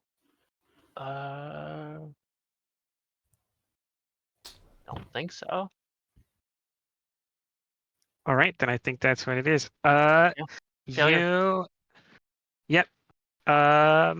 So what you say is up to you, but I will spend the complication to add the trait to Griffin for the rest of the episode. Yeah. The trait of insubordinate. Like you see, Yeah. This seems you appropriate. see Solaris, and your first thought is to lay into her for her perceived mistakes rather than, Mm-hmm. talk to her like a subordinate officer. Yeah. No, this makes perfect sense. I'm happy with this outcome, honestly. This is good. Yeah. So then So what do you I say? think, Solaris puts her yeah, hand on what your shoulder. happens? Dolores puts her hand on her shoulder. Griffin like whirls around a little bit too quickly, and says, "Ah, Commodore, the woman of the hour. What the fuck is going on around here? Why are we doing this to these people?" Yeah, Mhm. you see like the briefest flicker of eyebrows in Solaris because she doesn't get surprised by much, but she's known you for years now and you've not once Uh-huh. sworn at her like that. You might have Yeah, sworn in yeah. her presence, but not towards her. Not at And her. And yeah, like, and she also, I said, feel like it's important to note "Hmm, she's like deep into like native accent at this point as well. oh God, Yeah. okay." Yeah, Solaris just, yeah, you get a flicker of recognition, and she says, I would like to have a calm and reasoned public debate about what has happened. I believe tensions are inflamed and that proper politeness and respect are not being followed through on. The Vulcan is tone policing. Uh-huh. The Vulcan here is Oh. tone policing. Oh Um, boy. This is so So- great. I love this. Ivanov Harley looked vaguely amused at Griffin's outburst. In my Uh-huh. Yeah. I mean, this is his people, so like. Mhm. So And- I would rate this task as impossible unless you had commanding presence, but I think pushover is gonna make it. Well, no, because pushover will come later. They're not pushing back yet, right? So they may push back and you may give in, but right now when it's you who has the floor and you're trying to be commanding, you haven't. So I think commanding presence brings this down to diff 5. But normally I would say talking down a crowd by just like, hey, let's bring it down a second and talk like reasonable people is not the way to do this. But like, I And think Yeah. it does not work it with works angry for people. Vulcans who are like this sometimes. Yeah. Well, I mean, it works. It Yeah, works for if Vulcans. Yeah, if you had because to deal with a Vulcans don't Vulcan riot riot, like this. Yeah, Yeah, but imagine no, a I mean Vulcan like riot. that Oh sounds my God. amazing. I mean, it might work for Vulcans like talking 4 to other people people from too, the, occasionally though. that's Does just a like Just 4 like a Vulcan people bunch riot of from the even- college science students department with like who are slightly like raised slightly. voices. Oh, Yeah. yes. Hey, what does a Vulcan riot even look like? It's a Yeah, bunch of just people sitting around. standing there when they're not Yeah. supposed to. I was gonna say the Civil War and Exodus that led to the Romulan Empire. I mean, yeah, that too. Yeah, it doesn't count. That's not a riot, that's a war. It's an entirely different escalation, I feel It had like. to start somewhere. Also true. Probably started with the exact same words, actually. We all need to calm down here. Okay, you threw a rock. And you threw it with Vulcan strength, so it was moving at the speed of like So- a projectile. Yeah, this will be different. This is only possible because of commanding presence. Just people feel like your tone of voice and way of handling yourself Mhm. calls attention to you in a way that most people can't. Can I spend on my value leads from the front on the grounds that Yes. okay, I That went and you're- spoke to them That directly. you and your first officer are the only people around. Yes. You literally Well, your have no con one officer's behind also you. here and being unhelpful. Can I call back to the first episode of Thrill of the Hunt where I used that value to stand down to try to convince an aggressive Klingon from going to violence? The enemy Yes. captain? Okay, thank you. A focus in rhetoric. I know how to say the right phrases to keep them calm. Yeah, there are definitely things you shouldn't say right now, and you know which ones they are. Like, Alright, you could take a put your foot in your mouth real easy. Take a full minute of threat. I was running low. That's 3, 5, 7, 8.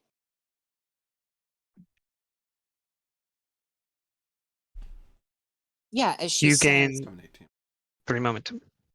as she says, I understand many of you here are angered and upset at these course of actions. I believe Starfleet's policy has been misrepresented. I sympathize with your plight over the loss of a job and income stability and the subsequent loss of a standard of life that comes with it. But I want you to know that no jobs are being lost or replaced by this action. Starfleet is merely requesting additional labor from the Federation to meet our timetable to keep people safe.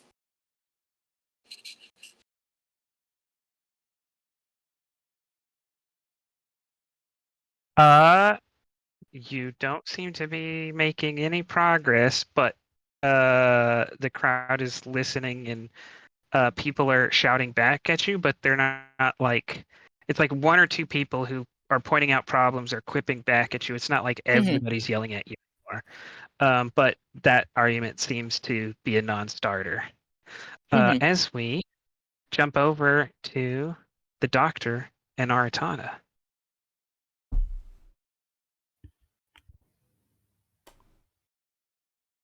I cannot imagine why the Commodore would green light such a thing. Something's wrong. Or we just weren't briefed earlier today. I don't know what it is, Doctor, but the sooner we get back to the ship, the sooner we can figure out, we can start piecing things together. Ah, Agreed. hell, now what?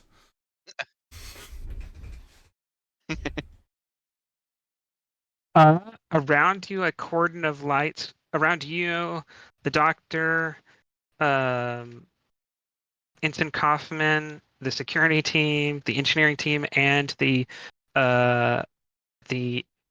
quote unquote industrial synthesizer number 10 or type 10 on the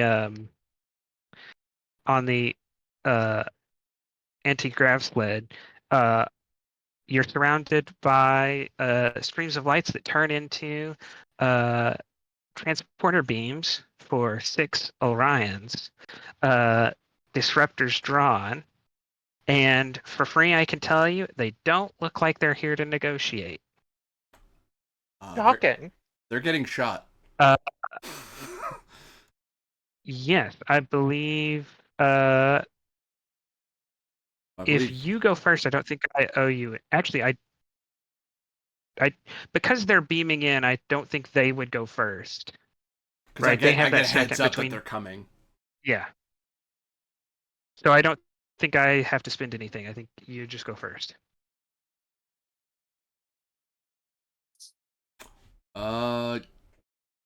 Yeah, minor to draw. Spend a momentum. Set for area. Yep. And blam.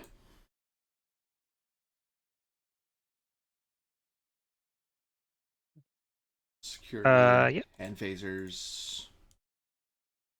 Is cover an issue? Yes, there's a lot. This is an active. They're actively unloading a lot of other cargo as well. So there's the halls, the corridors here are filled with cargo. Then you're the defender, sir. I need you to roll. All right.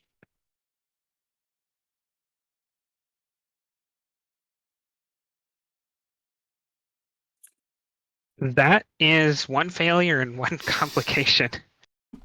This Oh. guy, he accidentally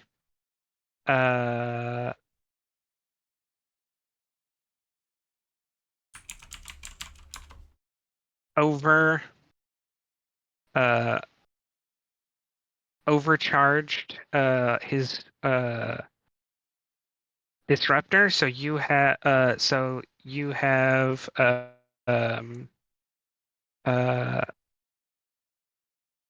you have a chance here. If you can hit him, you might actually detonate his disruptor and take out someone else as well.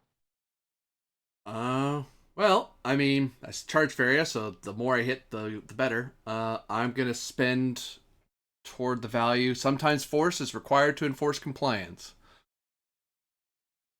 Yep, they don't look. You could tell right away that they had lethal intent. So you're gonna have to force them to comply with not being lethal. And I'll call out the value. I offer a single warning, not two. I didn't give him a warning. I just turned and shot. Mostly because I'm not in a great mood to begin with, and I'm putting two and two together that maybe this is the same people. And I might be wrong, but, you know. That's where his mind's at.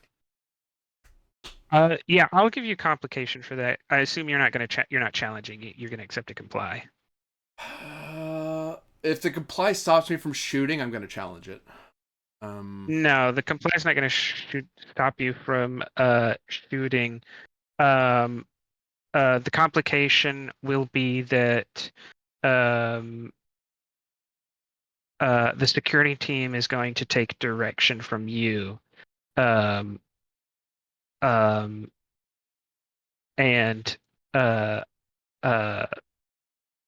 they're going to switch their phasers to lethal and start shooting because, right, the veteran of many shootouts that they know is shooting first and asking questions later, so they're going to do it too. Right, they're gonna use maximum force to put down the threat rather than taking a second to try to like talk them down. On that basis, I'll actually cross it out. I don't want them killing people. Yeah. So in this case, you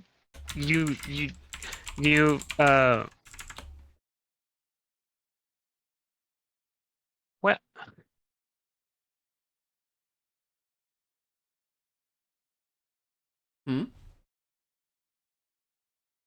Well, no, I feel like this is a comply, right? Because the problem is you have a value that says I should talk first, not shoot. You're intending here to shoot first, and you shooting first. Challenging would be. Actually, I think it's on me. I think I gave a comply that doesn't make sense. Yeah. Right. Because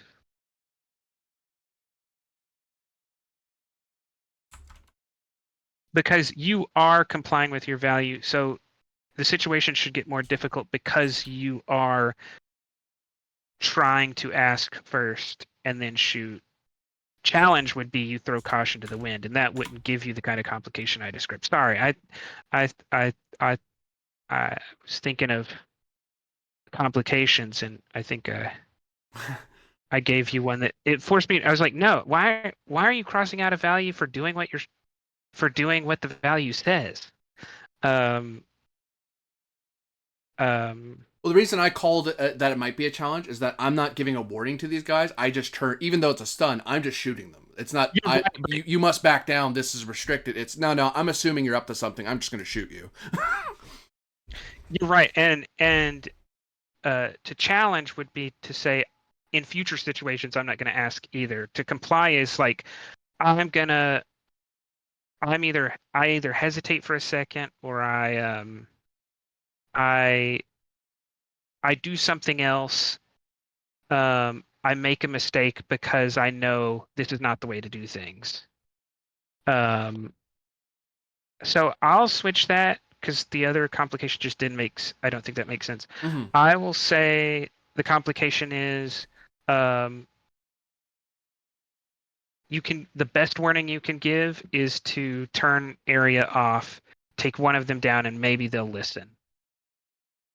If you only shoot one of them, maybe the rest will give in.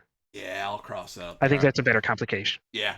Okay, so you are saying that this situation, I can't hold to that anymore. Sometimes I'm gonna have to shoot first. Yeah. And not take quit. Okay. Yeah, that lines up with me totally. Okay. So so after all that rainbow, buy die. So I'm up to 2. Bang. That is That is 3 momentum gained. 1, 2, 3. Well, he failed, He didn't right? get any successes. Right. Yeah, he didn't get any successes, right? So that's you. Yeah, 3 successes. Plus the 2 I Oh, spent you used towards. determination. Yeah, because I spent it towards sometimes force is required to enforce compliance. Yeah. Yeah. So that is 5. So And 1, 2, 3, 4, 5, 6. if you do at least 2, 1, you take him down. 5, 6. So Well, you get this guy for free because his buddy's overcharged phaser blows Ooh, up and hooray. takes him out. Yoink, I'll take that. Then you get then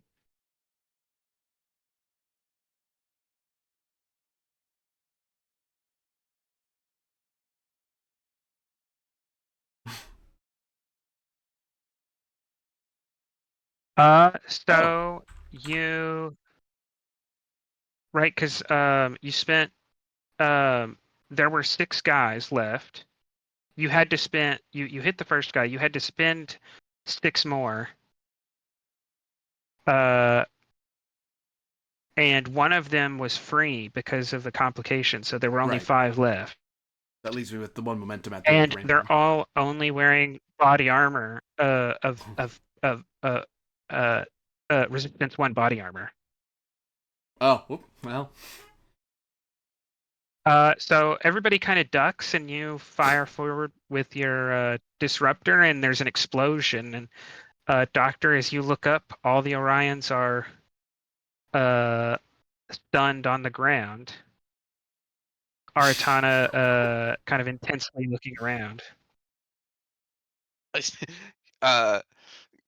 He just looks absolutely bewildered and says, to use yet another human phrase that I learned in my time at the academy, I believe I'm using this one right. Nice shooting, Tech? Why do humans keep calling me Tex anyway? I don't get it.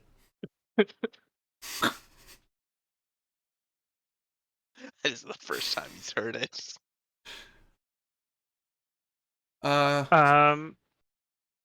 Kaufman, I might want to suggest to you that we go on the double before we get another welcoming committee. Kaufman kind of looks at the Doctor for a second, says, no, no offense, Doctor. I think Lieutenant Artan is better here. Lieutenant, I'll handle the security team with the and we'll escort the synthesizer if you can hold off anything from the rear with the engineers.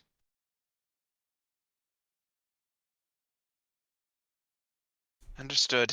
But she waits for a second because she's the most junior officer here, even though she's the security officer. Mm-hmm. I'd say we're acting within directive, Doctor, unless you disagree. I go to grab a disruptor.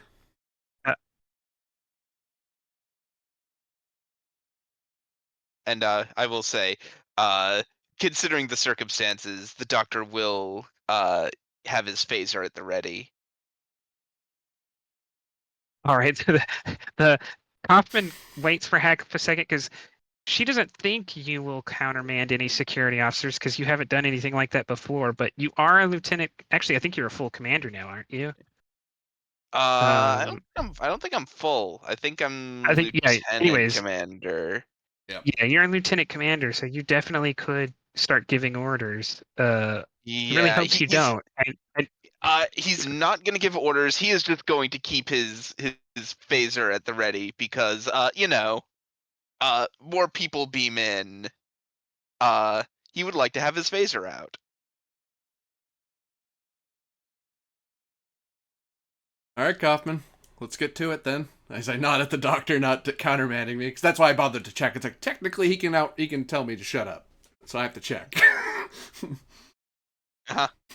Uh, look, the doctor knows when it's time to countermand an order. This is not the time. Yeah, so phaser in one hand, disruptor in the other. I'm getting ready to draw down, I guess, if more people fall after them. Doctor, do you stay with Kaufman or do you stay with Artana? Where did they suggest I go? I got a little They confused. didn't. They Okay. Kaufman said she would take the security team and the uh industrial synthesizer Mark 10. Hint the industrial replicator to the ship if Artana stayed with the engineers and kept anyone from following them. I would suggest Basically, you like go. Artana set up a little like command or like security post. I might suggest you go with the package, because right now, until we learn otherwise, you're the senior officer and we're supposed to prioritize your safety. Okay. Yep. God forbid we actually have to have you command the ship, because oh god, things got that bad in a hurry. We don't know what's going on. Never a good sign when you lose communication with command.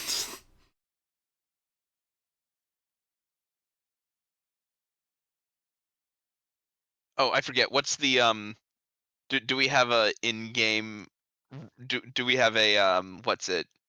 Not Doylean. Do we have the Watsonian reason for why Revere isn't around for this one? Working on He's the warp just core. in the engineering bay on the ship right now. Okay. Yeah, that's what I said. This is you doing something on the warp core. He was at the meeting. It's just there was nothing else for him to be assigned to, so he's just working in the engine room. Okie doke. But anyways, actually, I didn't get back. The doctor may be the senior officer. He's also outside of the chain of command of the ship.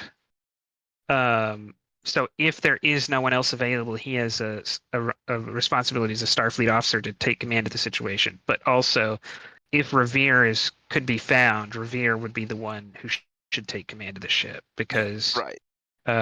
he's actually in the ship's chain of command.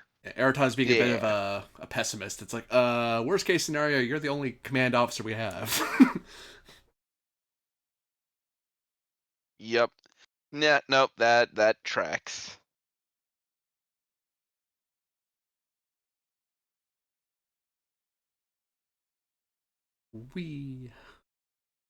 Oh. Were you spending for a reversal? I am. Gut feeling. You owe me 2 extra. And I think. Oh.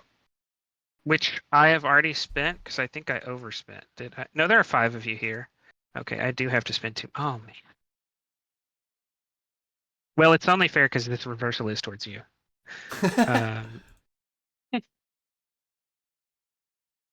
The reversal is that it's a peaceful protest, but it is very loud, very confusing, not what these engineers you're with have been trained for. And you spot in the crowd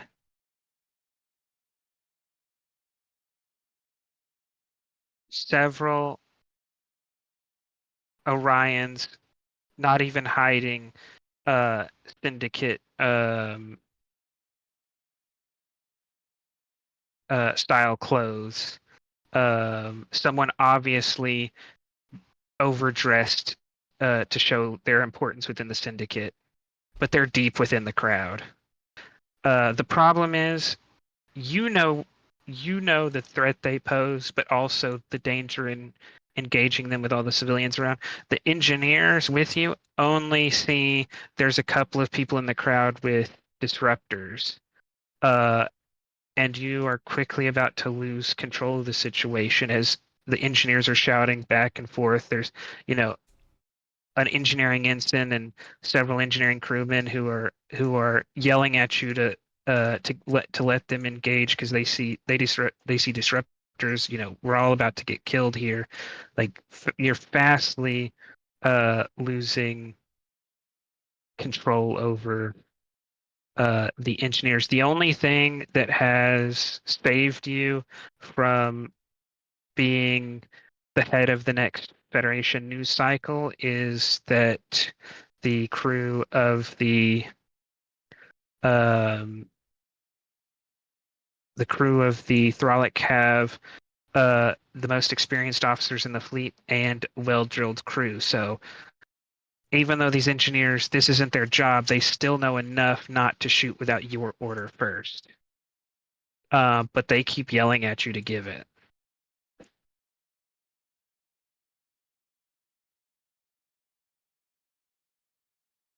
You fire into that crowd, lots of innocent people get killed. My orders are for you lot to get back there and seal up that passageway. I don't care what you do it with, welders, boxes, I don't care. You go that way, I'm going this way. And if I see you point one single shot into that room and anything looks red, I'm shooting back.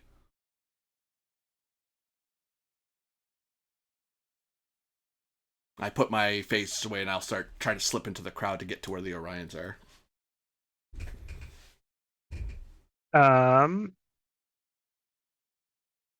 Presence, command, difficulty, 1. As said before, normally this would be difficulty 3 at least, but there's an ensign here who was, you know, a couple of years ago top of his class and has had nothing but, you know, the greatest, the highest reports from Dolores and Ivanov. It's like one of the best ensigns in the fleet for engineering work right now, and half of these people just went through a round of you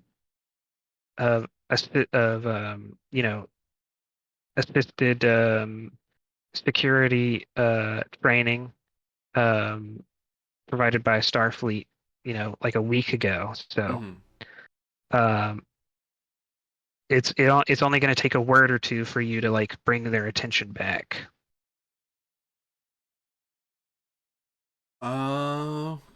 Further to that then, it affects me, not them. Oh. No, I was gonna say Stoic and Danger. I think you're getting a free hit. I think it's Div 0, and you just get a momentum. Oh, In fact, I'll waive the roll and give you momentum and say, yeah, any other officer would have had at least some difficulty despite the training, but you're completely unmoved, and that allows you to be calm and collected in giving them precise orders. Right? You're not. It's not only that they're willing to listen to you; it's that you don't second guess yourself. You don't say multiple confusing things. Right? You are in complete control of yourself, and that allows you to be in complete control of them. Mm-hmm. So they start slowly and tactically withdrawing until they get to the airlock near the ship, and then you see them using the manuals to basically lock the ship out until someone from the bridge reopens it.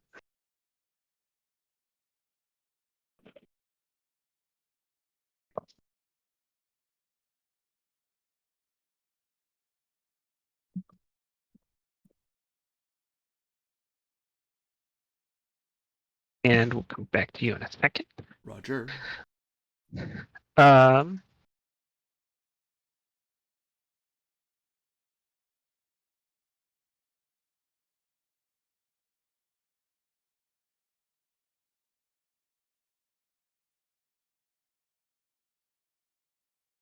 We go back to a 4-way or a 2-way negotiation where Soloris and Ivanov are trying to defuse the situation with the self-appointed head of this dispute.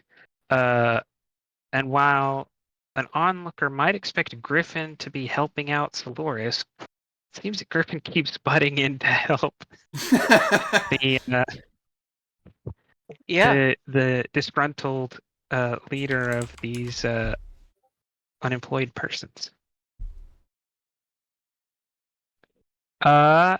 He was being like, "No, Commodore, that's not enough. We need this, this, and this."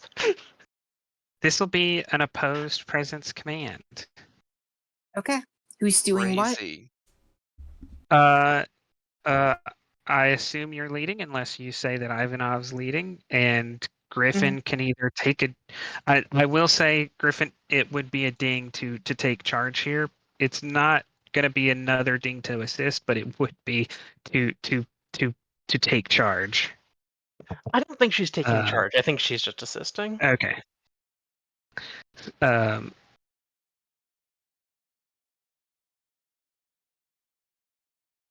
I will.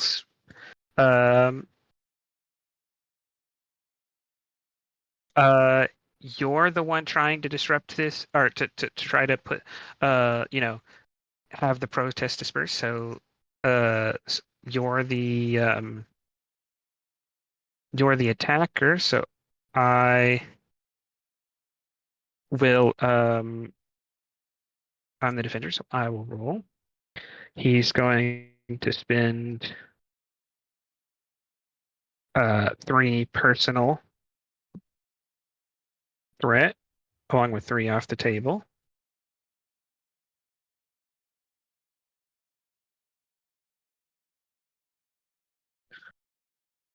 Um,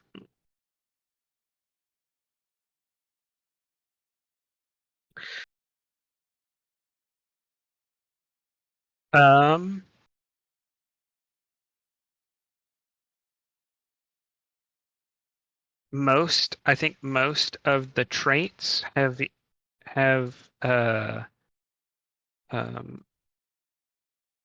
been suppressed by a different trait because of Griffin's halting the protest. The only thing is he gets a free hit because you allowed the workers to disembark. Right. So he has like evidence of you altering the original agreement, even if you didn't alter it too far. So he has 1, 2, 3, 4, 5, 6, 7, 8. 8 hits. Yikes. I will have to ask, just to clarify, Ivanov assisting Soloris is not in any way hurting the people of this planet's chances of getting the assistance they need.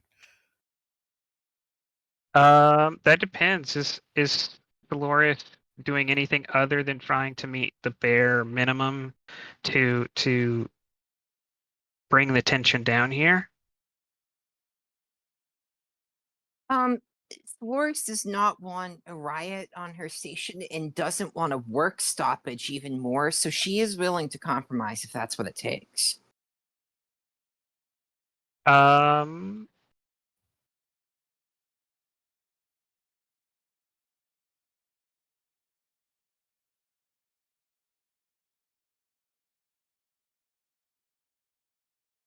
think that really depends on what you mean by compromise. I'll allow you to take a ding as well, Soloris, to say that you've over requested resources. Basically, Starfleet's already kind of stretched, and you still demand more anyways, which allows you to deliver some promises here. Okay. But that also, you using more resources than Starfleet can afford to give you, right, still is going to look bad. It's still going to like hurt your reputation. Operations will be annoyed. Yeah. So I'll let that be the cost for you to say that you will make some, like you will call some favor. Actually, do you have favors you might be able to avoid that cost if you have Oh, yeah, if I you call don't in a have any favor. favor. I don't have any favors now. Does Ivanov or Griffin have any? No, Ivanov existed I for know such a the short period of doctor time. has No. at least one or two that would solve this problem entirely, but he's got split off. The doctor is a prolific favor haver. Yep, I Oh. am. I am very much a I was- prolific favor haver. I was trying Griffin has earlier. no I was like, helpful. what favors can I give the doctor? And I was like, I don't think he has so many favors. None of them Right. are helpful in this exact situation. My favorite favor is absolutely still favor with Temporal Officer Goofball. No points for guessing who I was trying to see if I could get to help you, but it just stretched too far. Yep. Are these threat dead, by the way? In that case, yes. Just wanted to make sure. They are spent. So yep. If you don't have Alright. any relevant favors, then I'll allow you to Take a ding to for a compromise. exceed. Yeah. Mhm. Alright. So the answer to that is yes, Ivanov. Solaris seems willing to ask for things you know Starfleet's not going to want to give. Alright. To help. I spend my value on logic is the beginning of wisdom, not the end, on the grounds that I am engaging in compromise here primarily to soothe the emotions of these people who are scared in an irrational state in Solaris's mind. I heard the justification. I did not catch what the ask was.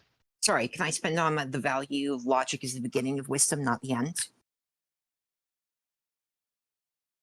Because I'm soothing I'm doing this compromise to soothe their emotions primarily. Yeah, I'll Okay. take that because you're not offering full solutions. You're offering solutions that are going to help people feel like progress is being made. Can I spend on You the don't trait? even have the power to make full Mhm. solutions here. Can I spend on the trait respected Starfleet officer for a free hit? They have more reason to believe my word that I'm more likely to hold up what I say. I will say no. A distrust of Starfleet was,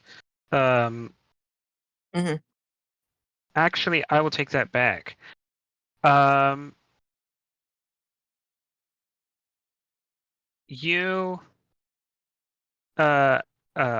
can't say yes to that because they kind of distrust Starfleet. But you in particular, you can replace your you're probably not going to want to, but you would be allowed in this case to replace your command with your reputation score because these people know of you as the captain who helped like get them out of the clutches of the mining company. They're the same score. They're both 5.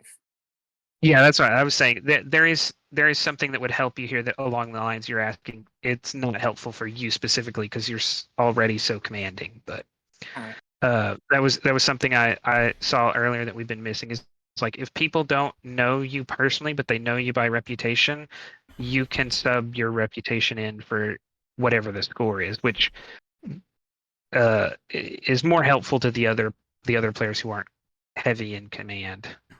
But that's how your reputation tried can for that come into play. earlier. Like me. Okay. I assume the trait pushover works against me. That I'm telling myself I should concede. Yes. Okay. You're gonna. But I mean, I think that's washed out by commanding presence. Okay. To even out. All right. No, I thought before Yeah, you said commanding you're presence diff 8. didn't apply. No, I said respected Starfleet officer didn't apply because I gotcha. because yeah, they mistrustful of Starfleet right now. All right. 1 threat, 2 momentum, 3 threat. So 5 threat, 2 momentum. Focus and rhetoric. 5 and 2. Rolling 4. You mean 5 and 1? Thank you. Actually, if you have 2, you'd probably rather get rid of the momentum and only give me 4 threat, right? That's what I So meant. it's probably I'm sorry. 4 and 2. 2, 4, 6. All right, I hit it. Bam. Right, Griffin, you're assisting with presence command. And unfortunately, everyone you're talking to here does know you personally, so you can't use your rep. Right. Dolores knows who Griffin is. She doesn't know Griffin based on Griffin's reputation. She literally knows her quite personally. Yeah. Oh God, are you Mind going meld to personally. assist them into? Are you Yeah. assisting me or that? Oh God. I'm assisting Okay. them. Ivanov, you're assisting me. Smiley face. Smiley Ivanov, face. Jesus you need Christ. you need to crit here. Yeah. Oh. And there's I don't have any way to re-roll anything, and I'm looking at hitting a 3. Just plug yourself into the wall. Hold on, everybody. Well, no, I'm assisting, so that wouldn't even work. That's true, yeah. Just the absurd image of what is he doing? Look, we have to get that implant in every episode. Spent a lot of money on like the stop motion animation of the plug going in. We're gonna make full use of it.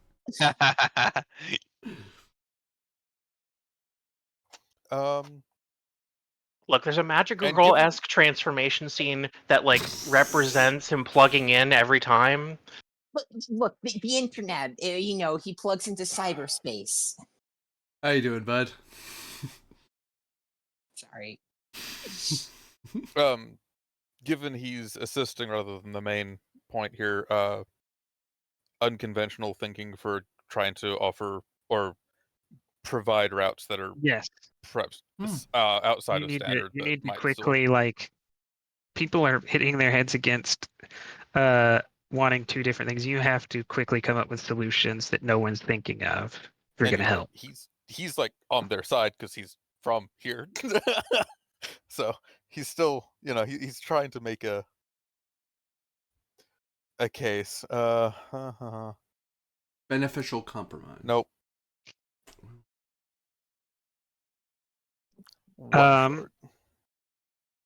Soloris, your insubordinate con officer is dangerously pushing this situation out of control. You can promise more than you can actually deliver, taking another rep ding, or this situation will deteriorate and you might actually have to undock the ship and you might even have to go so far as to deploy the security personnel from the ship to keep the station from being harmed. And you currently have no backup. It's just you, your first officer, and the con officer who's questionably on your side. Okay. And so I think that if I don't promise more than I can deliver, that this will devolve into a riot. Yes.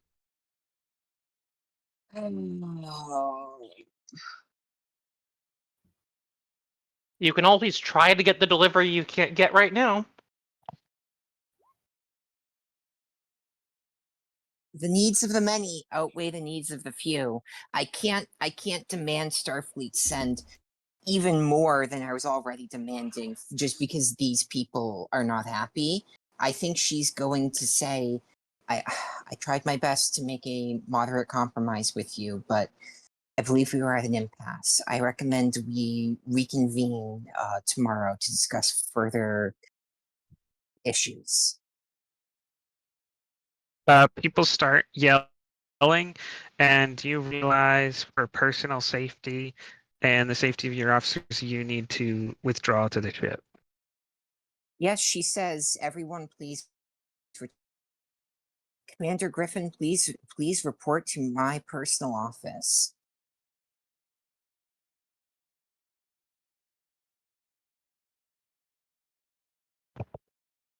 Where is Griffin going? That's a great question.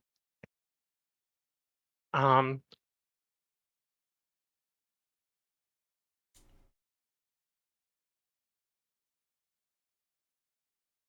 that is a great question. Well, then I will give you time to answer it as you see Solaris Yeah. and the first officer starting to turn away to walk away, briskly. We go Yeah. back to the middle of the crowd, surrounded by desperate unemployed workers. We find a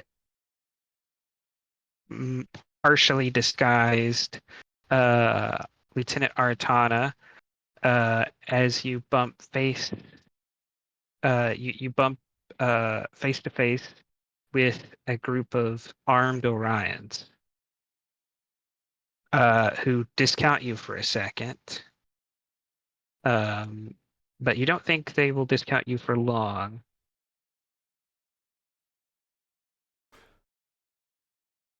Like they have weapons drawn, like kind of like against their chest, or ready to shoot, or they just have it at their hip, sort of thing. No, to a normal person, they wouldn't look armed, but you can like it's just barely hidden beneath a shirt or like hand in a pocket. Like you can obviously tell these people have weapons. Even your engineers could tell.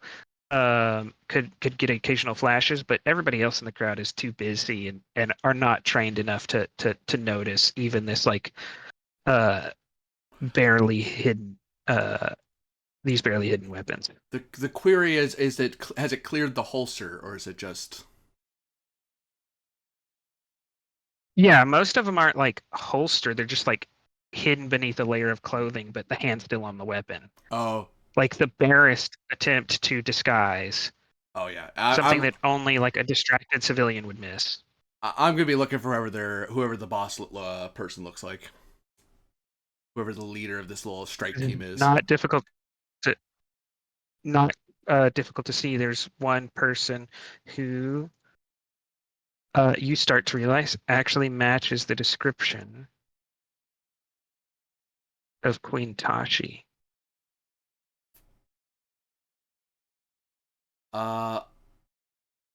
Assassin's Creed style. I walk up on her and I'm gonna nerve pinch her.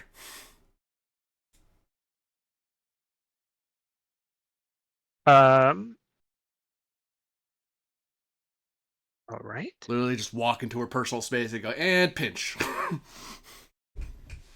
The hope being I'm gonna scare the crap out of everyone else. Going, nope, don't. You keep doing it. I'm gonna kill her. Your consciousness privileges have been revoked. Yeah. Because if they weren't drawn, I might have talked them down. But it's like, no, these guns are ready to be shot. I need to get ahead of them before they do whatever it is they're planning to do. All right. I'll spend the 4 on the table.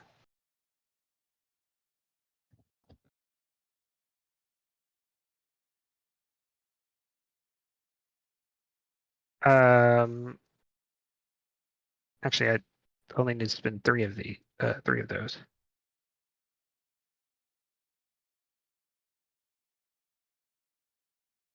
On the value that be careful, Starfleet's always watching.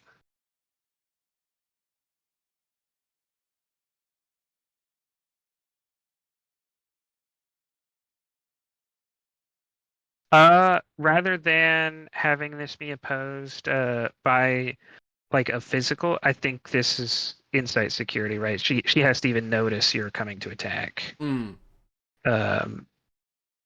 Still defending against. So if you succeed, you do the damage. It's just I think it's not a question of whether she can fight you off. It's just, does she even notice first? So Right. that's 5 hits. Oh. Hunter help with this? Oddly. Yes. I'm gonna extra. No, you're singularly focused, and that has problems. But it's not a problem if you ignore everything but the thing you're singularly focused on. She got 5 hits was the initial, so I'll suffer 5 stress to bring it down another point. So I have to beat 3, or I have to hit 3 rather. I don't think stoic endanger helps here. Okay. No, no. Hand-to-hand combat as a focus. As a focus, yeah.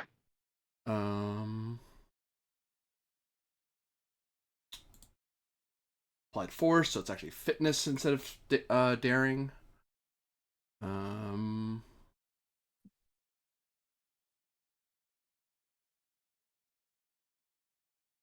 And sometimes force is required to enforce compliance.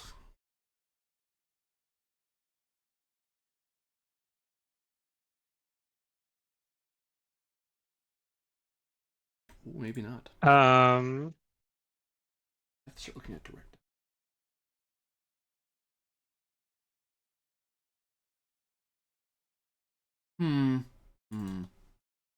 I hesitate to say yes because in the other case you were directly being attacked. In this case, this is a violation of station of the rules of the station, but the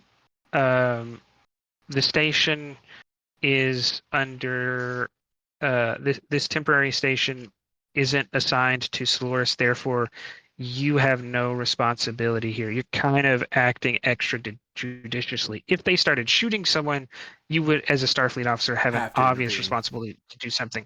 But proactive policing of weapons violations is not your responsibility. That's fair. Yeah, no.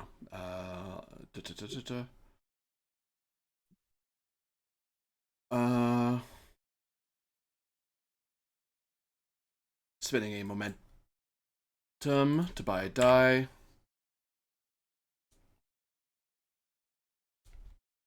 Up. So I need to get 3 on 3. Anyway, I can make this easier on myself. I'm going to fire Starcross. So my crit range is doubled. All right.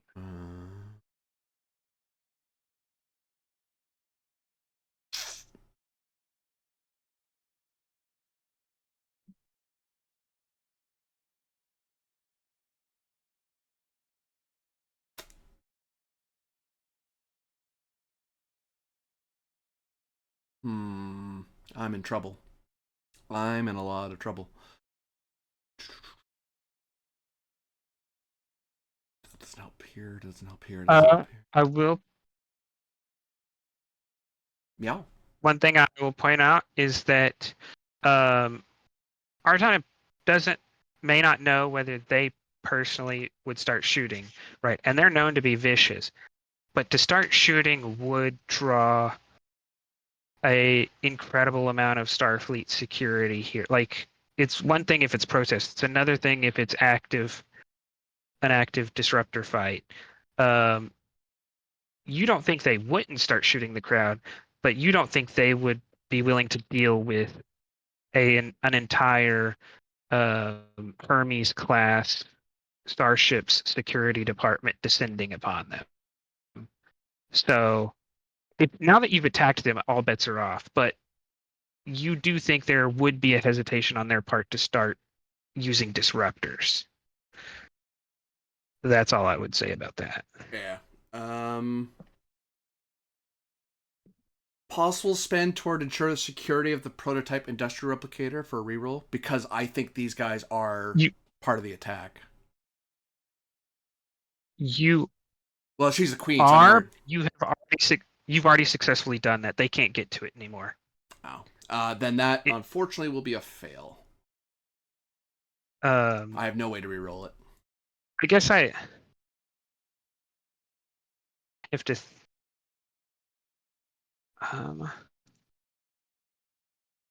The only thing is, I might have to like real quick check on directives because I don't know if I'm trying to think if that feels right. Right, you are correct that they are interested in stealing it, but you've also completely succeeded. So can you still spin towards the directive if you couldn't fail anymore? I mean, like, theoretically, these people could try Come back later or again something. or come back later or whatever. Well, yeah, like the thing I'm thinking of is that we did secure it, but it went back to the ship. It's supposed to go to the station. If we lose the station because of these idiots being around, but if I can grab whoever the leader is and secure Ooh. her, that might increase our chances of getting it on the station. Because I'm suspecting that they're riling this up, that they're rabble rousers, and they're trying to I will be. clarify that Oh, it's not going. It's not going to this station. It's going to be used to build a different full-time station. This is like literally like a couple of pre-built components that are just thrown together so ships have a place to dock and exchange cargo. The actual starbase hasn't even begun to be built yet. And the Commodore also ordered the replicator to be sent to the engineering department of the Thralic. So the replicator oh. is not bound for this specific station. That is unfortunate. The only reach I have is Directive 1, but I don't know if they're part of interfering with the work in that regard. That's the only reach I can think of.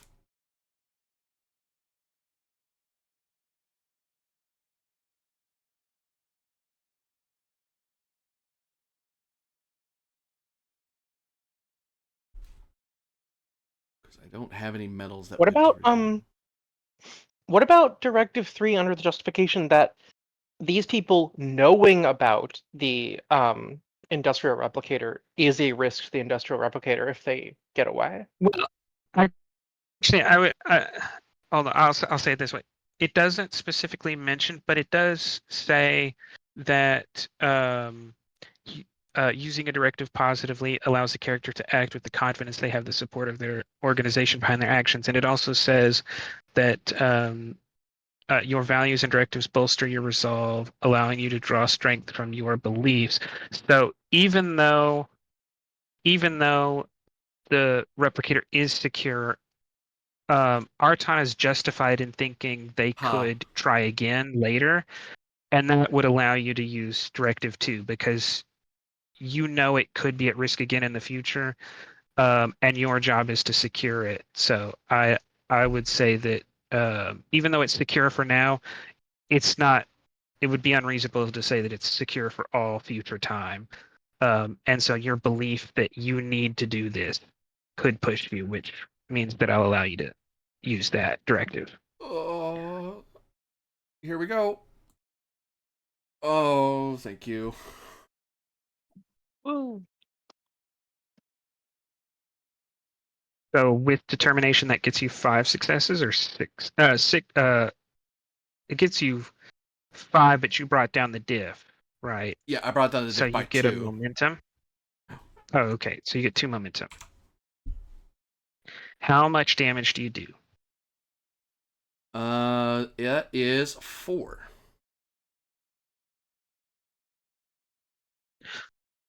Uh,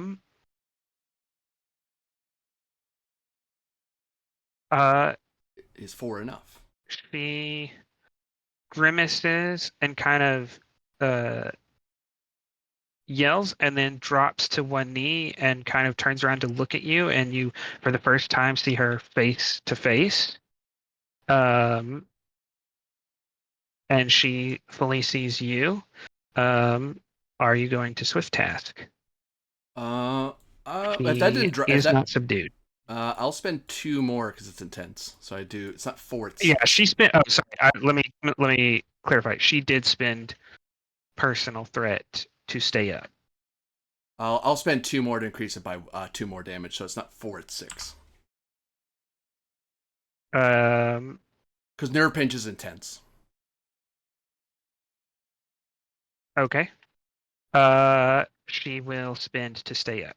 Oh, She had because yeah, she has enough values to have enough threat to have more than 6. Yeah, that's fair. Yeah, she's those aren't 8. Yeah, no. Yeah, I can't Swift. I would have, and it would have made sense to spend 2 because I don't know how much threat she has personally. I only know what's on the board. Damn. I figured she had Yeah, some. I didn't think she had enough. if she was kind of a less important leader, she might have, but you know that she's had to overthrow a previous syndicate leader and that she's evaded Starfleet for a decade at this point. She has the determination to push through things. Um, um, she will act then, and she is not foolish like the Klingons. She knows stealing from Starfleet does not require you to stand and fight Starfleet in all situations. So her action is going to be to command someone else to take an action.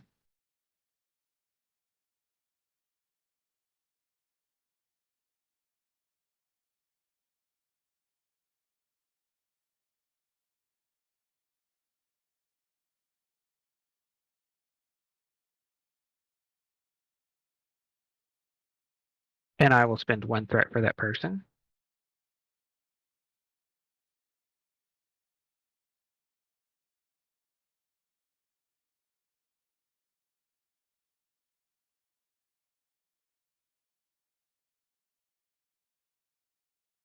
That is spent. Gone. I'm out.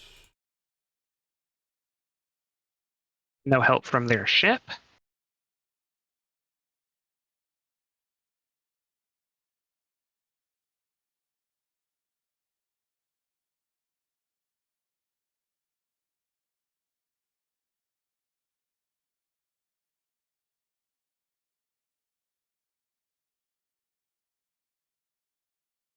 And the assist for directing someone.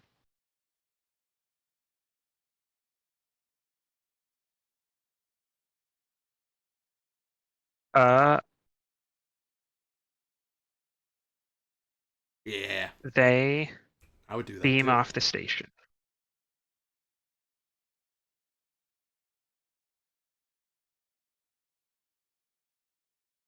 And we will close out once we hear whether Griffin returns to the ship as ordered or gets lost in a fervor. I think that Griffin Potentially takes a career-ending moment. fervor. Yeah, I think Griffin takes a moment to say to the person who's maybe not in charge, but organizing here. She says, "Here's my comm code. I have to go, but I'll stay in touch over this. I think I can put in a good word with Commodore, though. Hopefully." He says,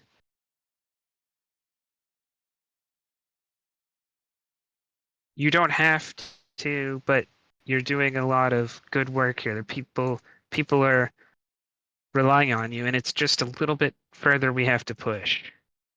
And he kind of shakes your hands and thanks you.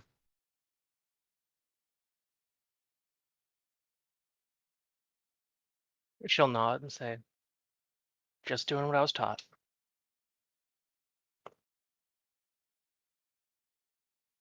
And head off to the ship. And that's where we'll close off intelligent economics. We're doing great. Yeah, we're doing great. That took Yeah. a whole 2 less episodes than I thought it was going to take. Look, For some reason, I expected this to blow up into another 3 episodes or another 3. But we got everything done. Yeah. So all it took was compromising to the point in which we couldn't compromise anymore, meaning I made both Starfleet and the workers mad. Yeah, that's what compromise is about.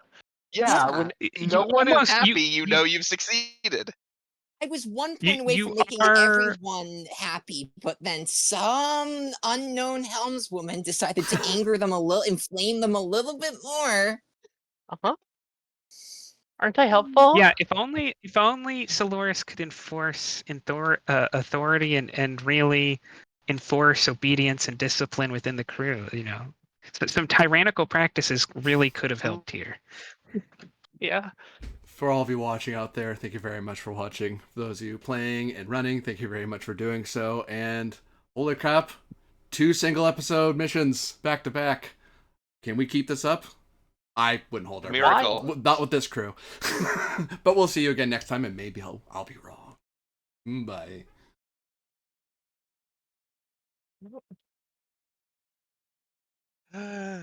So I will make note. I did not roll a single die tonight.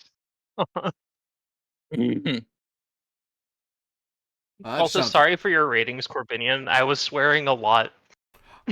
I put up the warning now with this crew, so.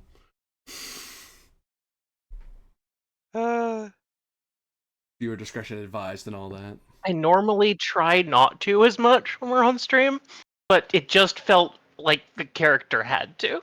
The only one that doesn't curse is my Monday one, and that has JRPG stuff in it. So and even they curse enough. So I put up the warning just to be safe. So I wouldn't sweat it too much. Yeah, I guess I apologize, Doctor. I put you in